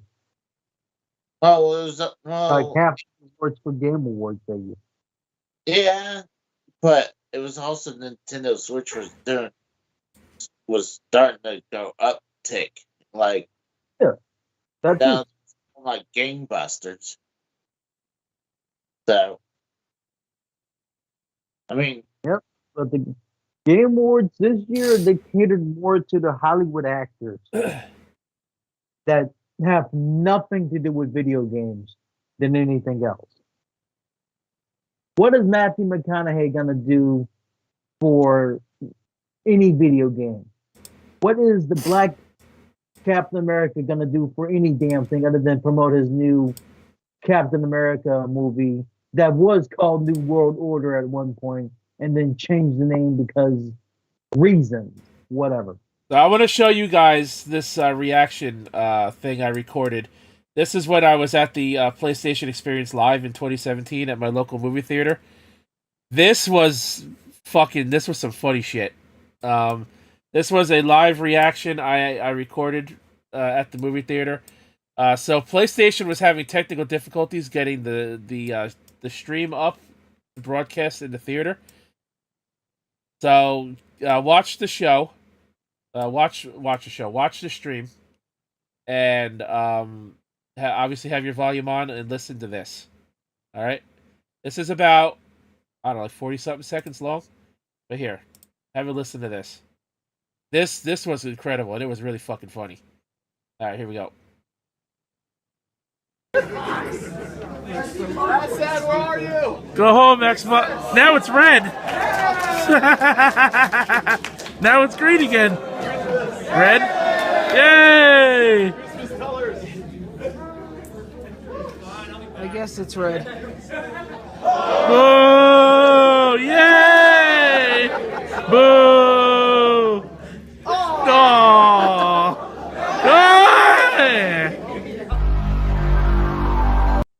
There you have it, man. That was some funny shit. That was like 30 seconds long. That was, I don't know. I just found that really fucking funny. The way we were reacting to their technical difficulties and they were just flashing colors on the screen for 30 seconds and they couldn't figure out what the fuck they were doing. That was pretty funny. And that was for 2017. 2017, like I said, PlayStation Experience. That was what they called their E3. That's what they were calling their last couple of E3 showcases. And yeah, like I said, that was probably the closest thing I would have ever had to actually going to an E3 event. So I noticed subscription wall didn't have my fucking video up there. What the fuck is that about? that wasn't my subs page. First of all, that was my recommended home screen.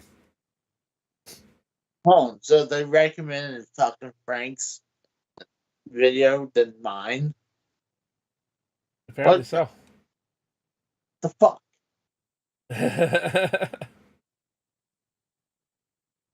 I should get 2 shout outs for that. Oh, you're so butthurt, Casey. So, final thoughts on the whole E3 thing. You think maybe it comes back in the future, maybe a few years down the road, if someone else wants to try to revive it again, or do you think this is the end of it for good?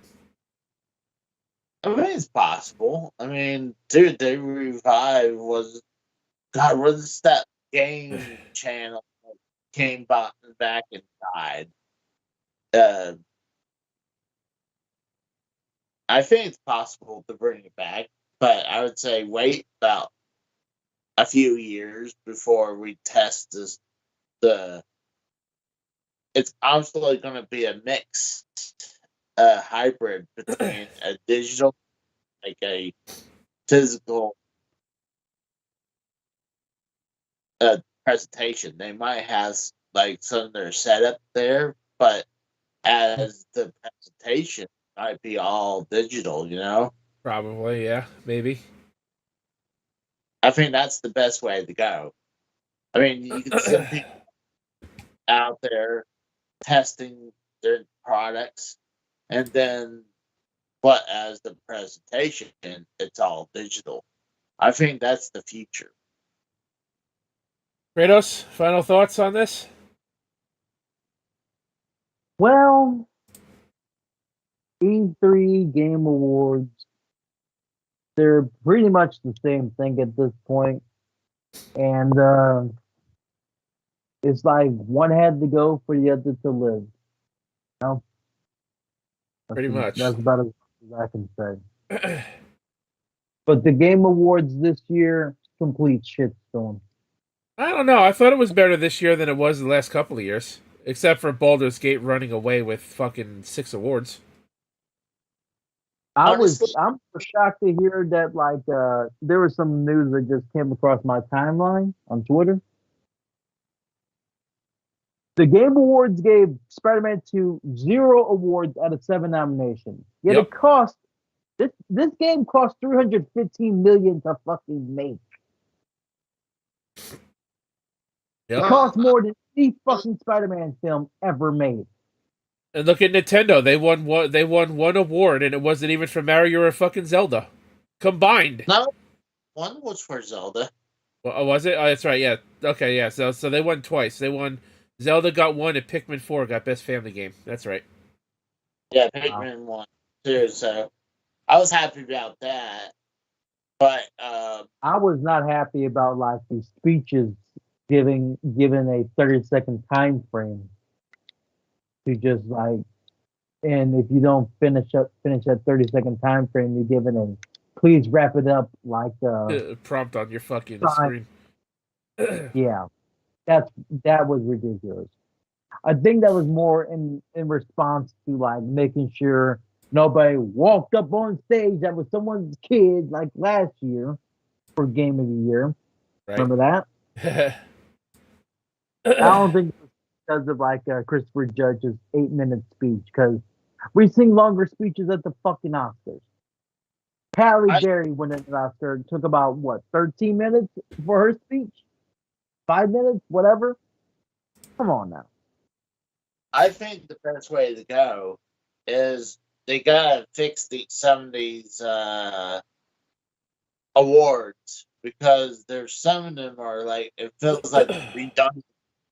Plus, a lot of these awards they'll have the same nominees over and over and over and over and over. You're when you hear the same game won so many different awards, you kind of want to put a bullet in your mouth. Jesus, Casey. But Speaking of, I think they really need just to update and improve their awards and not have so many of the same nominees. So, I mean, they can't help not having the best releases, announcements, but they could fix their awards that they have. Like I said, and I said this during the stream, that they need to separate sports and racing as two separate things, and they need to separate action and adventure. It should just be action and then adventure. Yeah, I'm okay with that. But the thing is, just when it feels it's redundant over and over and over, it just felt redundant. And that's why I don't watch any other awards, because of that. They're like, best supporting actor. I'm like, why don't we give the best janitor award I'm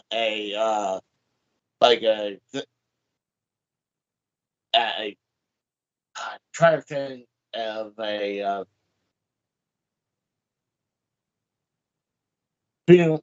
film studio. The best janitor studio. Let's on with it. Yeah, it's there's ways they could fix things, but not necessarily that they will. They definitely need to fix it, though. I don't watch Game Fest. I prefer watching the stated plays and the Nintendo Directs than anything else. Mm-hmm. I'm not as hyped to watch E3 anymore. So, and I'm not even hyped to watch the video game or dealer anymore. Well, I got a bit of breaking news about Jeffrey Epstein, even though he's dead.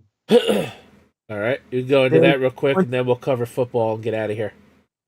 There's over 170 names with links to Jeffrey Epstein that will be named on January 1st of next year, due to unsealed court documents they will be revealed. Really, I see. Yeah. Links to Jeffrey Epstein. I wonder how many celebrities and politicians will be on this list. And how many people will have it swept under the rug to make sure their names aren't revealed. It's probably all the celebrities. Probably the Clintons, maybe. Yeah. Well, we know Bill went to Epstein Island. That's why I bring up the Clintons.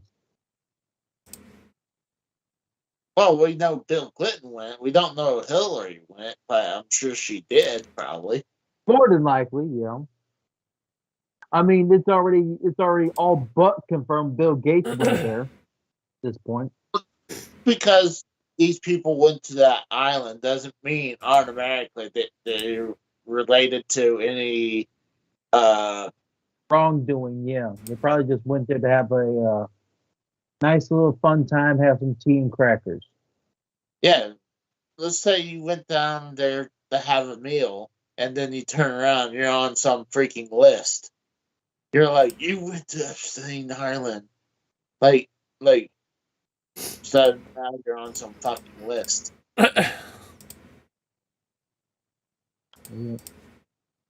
Speaking of which, I have some. If Tex joins us for tonight, I have something he may enjoy as well. That's breaking. That's an updated news report in case he hasn't heard about it.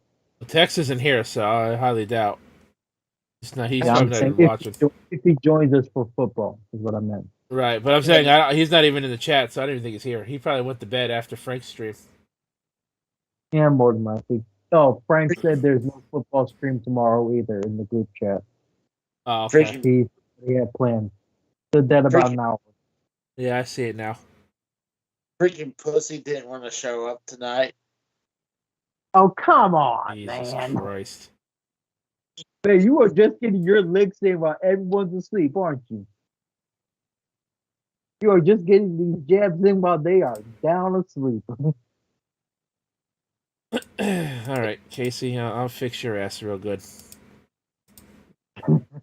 Fix my ass real good. Yep.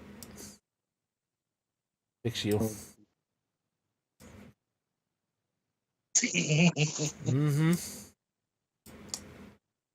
But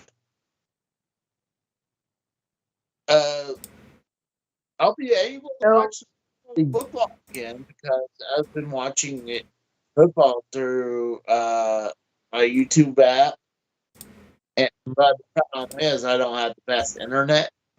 So it looks like dog shit and lags.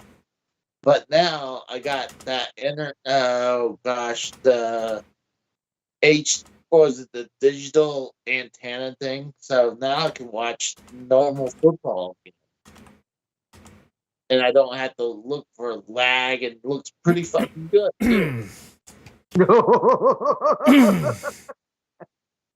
Live in 4K. Damn. Live and in 4K. Anyway. I can't believe you just did that on stream, Rose. I said I was going to fix his ass. Showed it on stream. Oh, Tex getting up for Tex is gonna have a few words for you this coming weekend. Or in the next couple of weeks. He's gonna have some words for you, Casey. Oh. You should watch the playback from about 30 seconds ago on the stream. All right, oh, let's see that.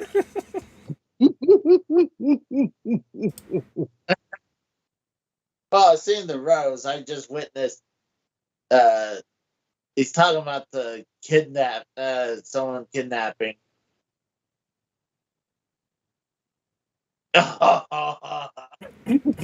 You're in deep trouble now.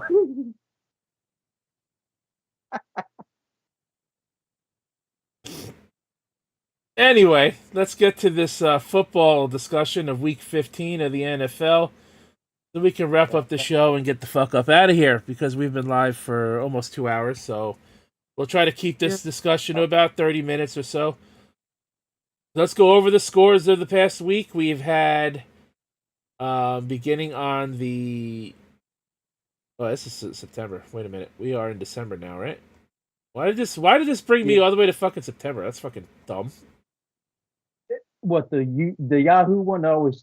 No, this is Bing.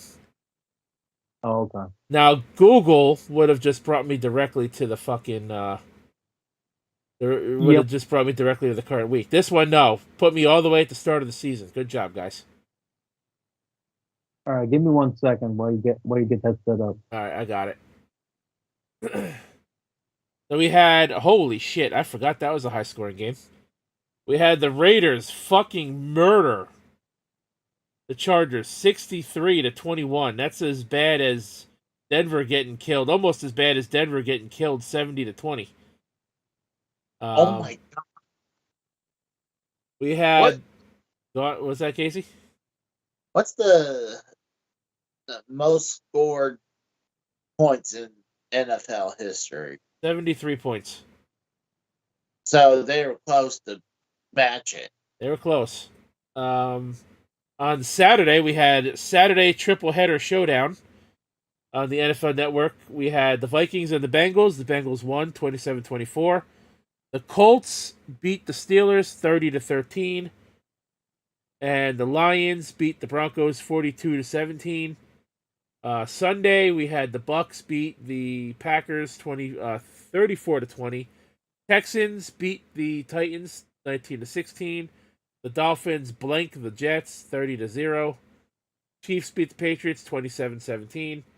The Browns defeat the Bears 20-17.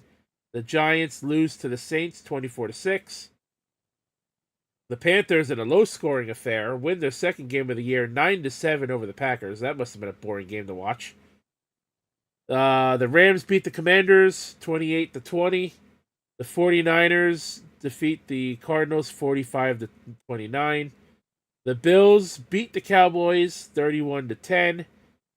And the Ravens over the Jaguars 23-7. And in Monday Night Football, we had the Eagles lose to the Seahawks 20-17. Kratos, you wanted to say something about that Colts game, right? No, about the Monday night game and the fantasy game I had with Tex. I'll admit Tex was the better man. Well, we're gonna talk fantasy in a few. We're gonna talk fantasy in a few minutes, but you wanted to talk something about that Colts game, right? With the Steelers player. Oh yes, the whole suspension with him being his whole suspension is just like garbage. Whether they make the playoffs or not, he's just suspended for how many games though? An entire year. He's suspended for a whole season. There's only like 2 weeks left in the season. No, I think he's suspended for next season. I think it only said this season. I'm like, there's only 2 weeks left. How is that gonna work? Well, technically, there's 3 weeks left, actually, but let's see. NFL posted it, right? Let's see. Yeah. Adam Schefter, too. Let's see. NFL. Where is it? Football. I know I commented on it, actually. I could just go into my replies.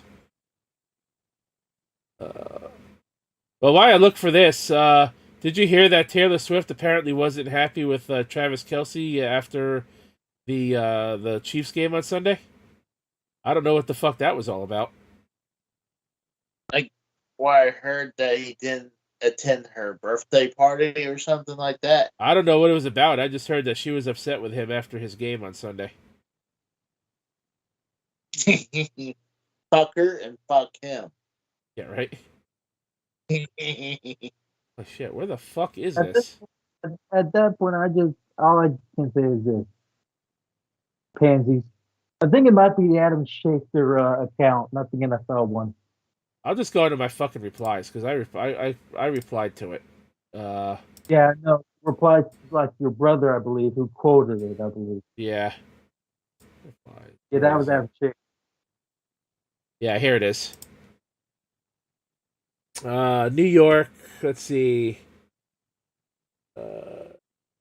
Damian Lynn KZ of the Pittsburgh Steelers has been suspended without pay for the remainder of the regular season. Okay, so it is this year for the last last 3 weeks of the year, and any potential postseason games. The Steelers are not making the playoffs.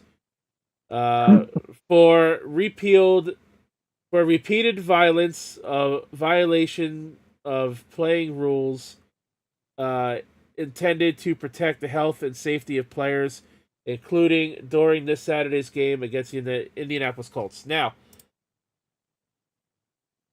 this is bullshit. Did you see how those Cowboys and fucking Bills were playing against each other? They were out to kill each other. How many fucking unnecessary roughness calls were there in like a 5-minute fucking span in the second quarter of that game? Who knows? Who knows? But my God, it was bad. It was there was at least there was probably like 3 or 4 plays in a row in the first half. There was unnecessary roughness. I'm shocked that there weren't any like ejections for that game. That's what I'm saying. And KZ gets banned for the rest of the season. Get the fuck out of here.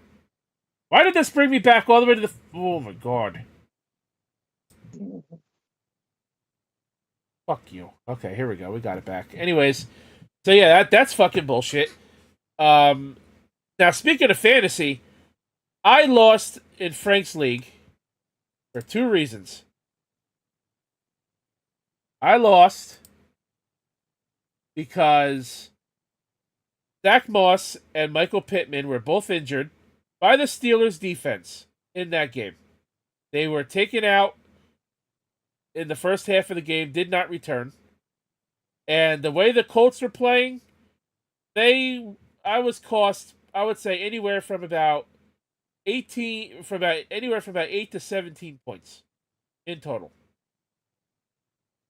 As you can see, Michael Pittman got 11.8 when he was projected to get like 17 something originally.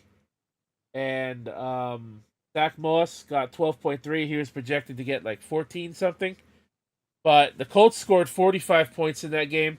The way that team was playing, I think Zach Moss and Michael Pittman both had about, I would say they would have gotten about 20 fantasy points each in that game. The other reason I lost is because I was toying all week with playing Devin Singletary, and I should have, because he got me 21 points on my bench. You know who shit the bed this week? Bijan motherfucking Robinson got 0.4 points. That right there is also why I lost. And Jerome Ford got 7.1. Had I started Singletary over one of these guys, I would have won. Because as you see, I lost by 0.82 points. Got eliminated from the playoffs. TSS, let's see, where is he? He got a bye week, so he didn't play. The other Frank played in the consolation bracket. He lost Frank. his game to the Chaotic Goats. You better Frank. God, hold on. My God, this whole thing with fantasy football has been a killer week with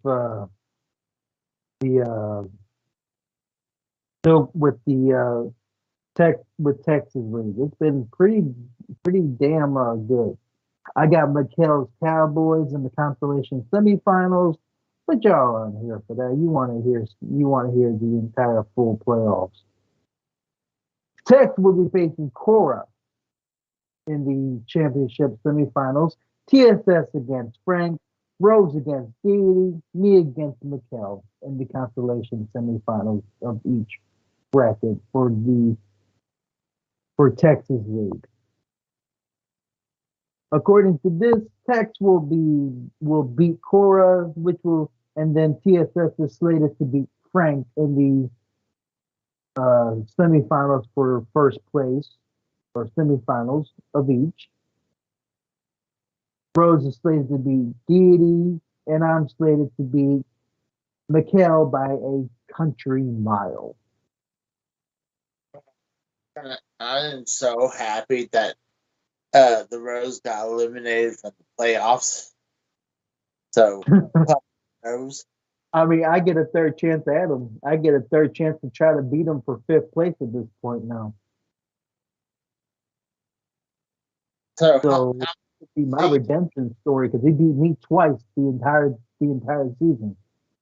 How many seeds is in this playoff? 8. Just 8. 8. Yeah. So the Rose got eliminated. By Cora, of all people, too. He barely missed out on the playoffs because Cora won her game against Mattel, I believe.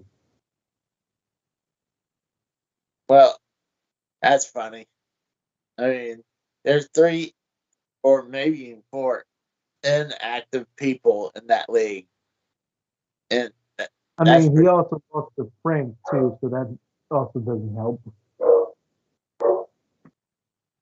See, I still think the other Frank is Frank himself, not the other dude. I still think that's Frank from our Truth who has 2 accounts. That's how I believe about it. Cora barely snuck into the playoffs with 1,689.94 points. How she was able to sneak in with that few points, I have no idea. Tex leads the league with 1904.46 points. Yeah.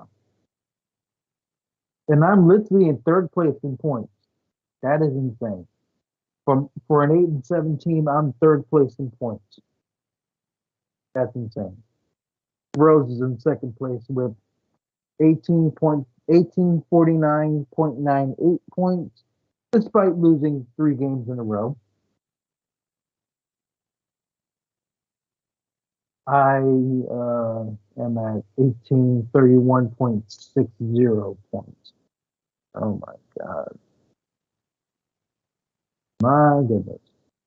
I only bring up Texas League because I'm not in any of the other leagues. So let's start talking about. I'm opening an OnlyFans account now. So I want to see what people would like to pay me for me paint my own dick while on stream. So I mean, leave it the case to try to start a good time for himself for some money, people. Is $20 asking too much at the lowest tier? Crotch, yeah. To just paint your crotch, yeah. $20 is too much. Oh, come on! I don't think that's too much. I think that's about right. Like, I mean, I'll do other stuff, but that's where I'll start for $20. So, you guys will be seeing future OnlyFans from me eventually. Mm-hmm. I'm starting my own. Planning on starting OnlyFans for $20 a month, and his first order of business would be painting his own dick. Back to that again. All right. Anyways, so we had the other Frank who lost in the consolation round to the Chaotic Goats.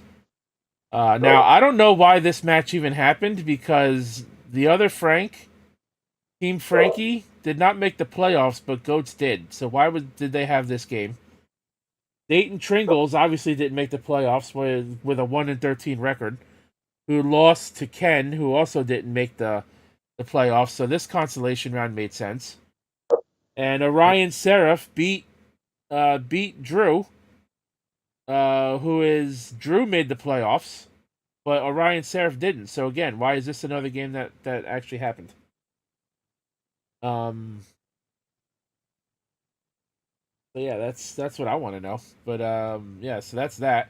Now, if you guys watched the show last Wednesday on Frank's channel, I said to Frank that you could potentially kill two birds with one stone. What do you think actually happened? What? Motherfucker killed two birds with one stone.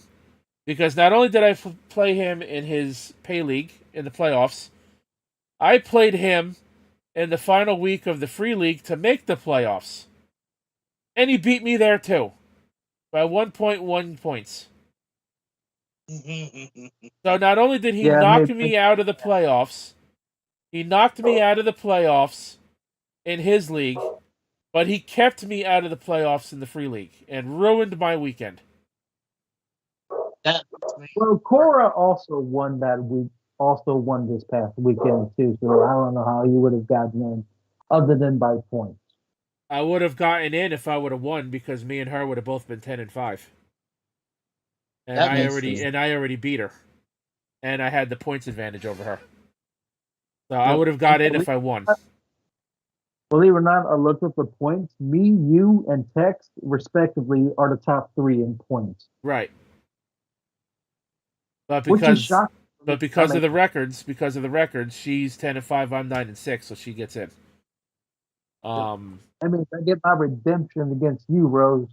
If so you beat because I'm slated to beat Michael because he's got two people on injured reserve on his line. Good luck beating me in the toilet bowl finals. Anyways, my math was actually off here. He beat me by 1.5 points. Tex defeats you, Kratos. In the final week of the free league, 151 to 112.72. AJ Raider completes a winless season, losing 110.34 to 52.3.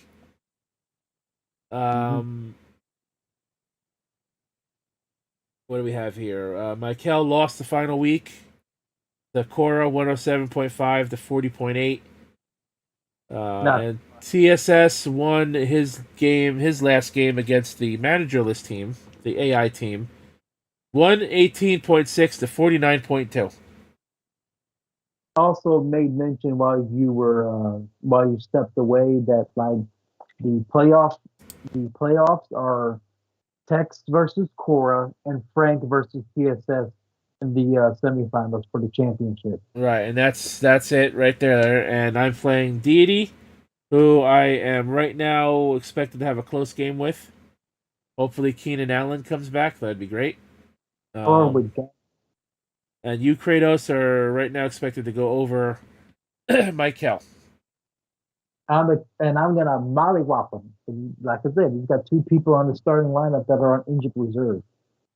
And I finished in my brother's pay league in first place, and I had a bye week, so I did not play in his league last weekend.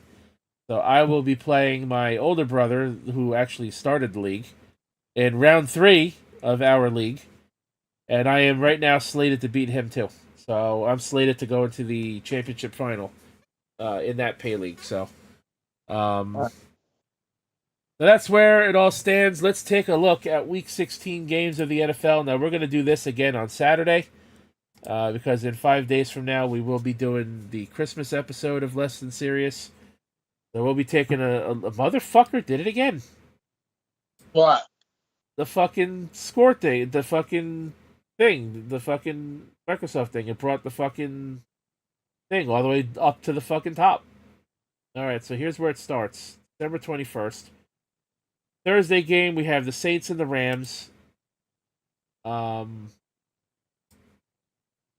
Thursday, we have Saints versus the Rams. Saturday, we have a doubleheader showdown. On NFL Network, we have the Steelers versus the Bengals and the Bills versus the Chargers. Sunday, we have on Christmas Eve the Colts versus the Falcons, the Commanders versus the Jets, Seahawks and Titans, Lions and Vikings, Packers, Panthers, Browns and Titans, Cowboys, Dolphins. That's going to be a hell of a game. I'm not looking forward to it, but it's going to be a hell of a game. Jaguars up against the Buccaneers, Cardinals, Bears, and Sunday Night Football. I don't know why. Denver Broncos and the New England Patriots. Monday, we have Christmas triple header football. On Christmas Day, we have the Raiders against the Chiefs, Giants versus the Eagles, and the Ravens versus the 49ers. I am quite looking forward to that one. So I'm only looking forward to 2 games next week. I'm looking forward to the Niners and the Chargers on Christmas. Obviously, my Dolphins and the Cowboys. That's it. None of these other games really speak to me here.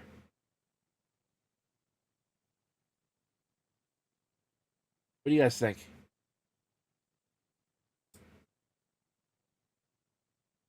Did I lose you guys? No, I'm there. Oh. I was the Dolphins game if I'm not busy. Well, you're also supposed to be a Cowboys fan, so I would hope you'd watch the game. Yeah, Kratos is muted. So, so that's that. Like I said, we're going to look at this again on Saturday when we do the Christmas episode. So, I think that's it. We've covered everything we wanted to cover. And we kept it under 2.5 hours, just like I wanted to. PSS says, me versus Frank is a rematch of 2021 derailed semifinals. Frank won that time and won the championship, so this matchup means a lot to me, he says. Good luck with that. So I think it's time to get on out of here.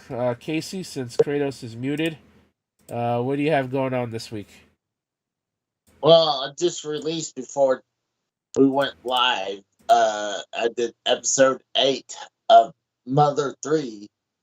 For a little while I was trying to locate my Mother 3 cartridge, and I find at the house finally. So I got a good gameplay out of that. I'm working editing Super Punch Out right now. Trying to remember what game I did also, but oh gosh, I trying to remember what other game that I did. Oh yeah, I recorded Mother Brothers Wonder episode that I need to record. I mean to edit, but hadn't recorded much this last couple weeks because I've just been busy. But hopefully I'll try to record more. But I'm gonna try to get Super Punch out either tomorrow or the day after. So, but I'm gonna try to do more Christmas related video games. Like I did Home Alone, I did Toys, the movie with Ron Williams video game. That was really horrible. And I'm trying to think of other games that I might do Christmas related. So that's the plan. And then obviously Friday is Raw. And I want to give you some we were talking about this earlier that possibly there might be a collab between me and the Rose. If we need to, we can merge 2 shows into one and call it. If we need to do this, we could have Friday is Less Than Serious. Yeah, that'd be pretty cool. We'll stream it on both channels. You'll do it, and that'll be an episode we'd have to do on StreamYard, though, obviously. Yeah. So, well, yeah, I guess that would be. But I think that's a good backup, and because I think it's perfect. Like you merge that, Yeah. But no, that's pretty much it. I need to finish my dinner and uh go take a shower before bedtime. So, Yep. and then I might have to do my nightly masturbation too. Oh God. Do you not have a schedule masturbation session? Look at this. Look at this. I just fucking tweeted this. Literally. Yeah. I mean, I'm not showing it on screen. I literally just tweeted something, a reply to something. Literally, fucking like 8 seconds ago, and some fucking porn bot liked it. Like, what the fuck? Fuck off. Oh, and porn bot in the chat. No, it's on Twitter. Oh, Twitter. Because I thought when you were saying a porn bot, I thought maybe a porn bot got into the chat. It's like I hadn't seen any of those in the chat in a long time, and maybe YouTube down on those porn bots. Alrighty, Kratos, are you back yet, or I'm back, and I may have to go now, even though I know the stream is about to end. I got dogs going crazy over here, so I don't want to disrupt that with them barking. No, that's alright. It's not like my dogs don't fucking bark. Anyways, you got anything you want to shout out before we get on out of here? Not at the moment. Not really. I just hope that like Dragon Age Dreadwolf has a good reveal next summer, and I will be buying it no matter what. Alrighty. Well, as for me, I did some stuff, obviously, with the Yu-Gi-Oh! Master Duel 4 episodes on the Duelist Cup. I did that. Mortal Kombat 1 on Friday, last Friday, live stream with the simulcast with Friday is Raw. That was the Season 3 Invasions Mode Part 1 with Sub-Zero. And I'll be doing more of that hopefully this week if Xbox lets me, because my Xbox subscription just expired. Now, I have other stuff in the can, like I just said. 5 days from now, the Christmas episode of Less Than Serious will be episode 82 on Saturday night. We're going to talk mostly Christmas stuff, like Christmas stories, our favorite Christmases, some of our favorite Christmas gifts, Christmas memories, and stuff like that. We'll see what kind of lists we can look at online, Christmas themed and whatnot. And I'll be playing some Christmas music in the background of us talking and hanging out. Some Christmas music that I know won't get hit with copyright. So, with that being said, guys, check out Derailed Gaming Live, OCIP, GTA 5 roleplay streams, and Friday Night Gaming over there on the channel. Check out Derailed Patreon, nearly 300 episodes of podcasting material.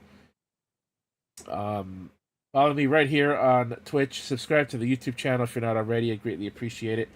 The chat tonight, let's shout them out real quick. I know there weren't a whole lot of you, but what the fuck. TSS, JSP, 648120 in the chat. Bam, 6956. What's up to you guys? Hit the like button in the stream to show me like Less Than Serious and want to see more episodes. Follow me on Twitter, especially for social media, so you know when I go live and upload a video. And follow me on Twitter, on Twitch too, especially so we can slowly combat this porn problem Twitch has going on here.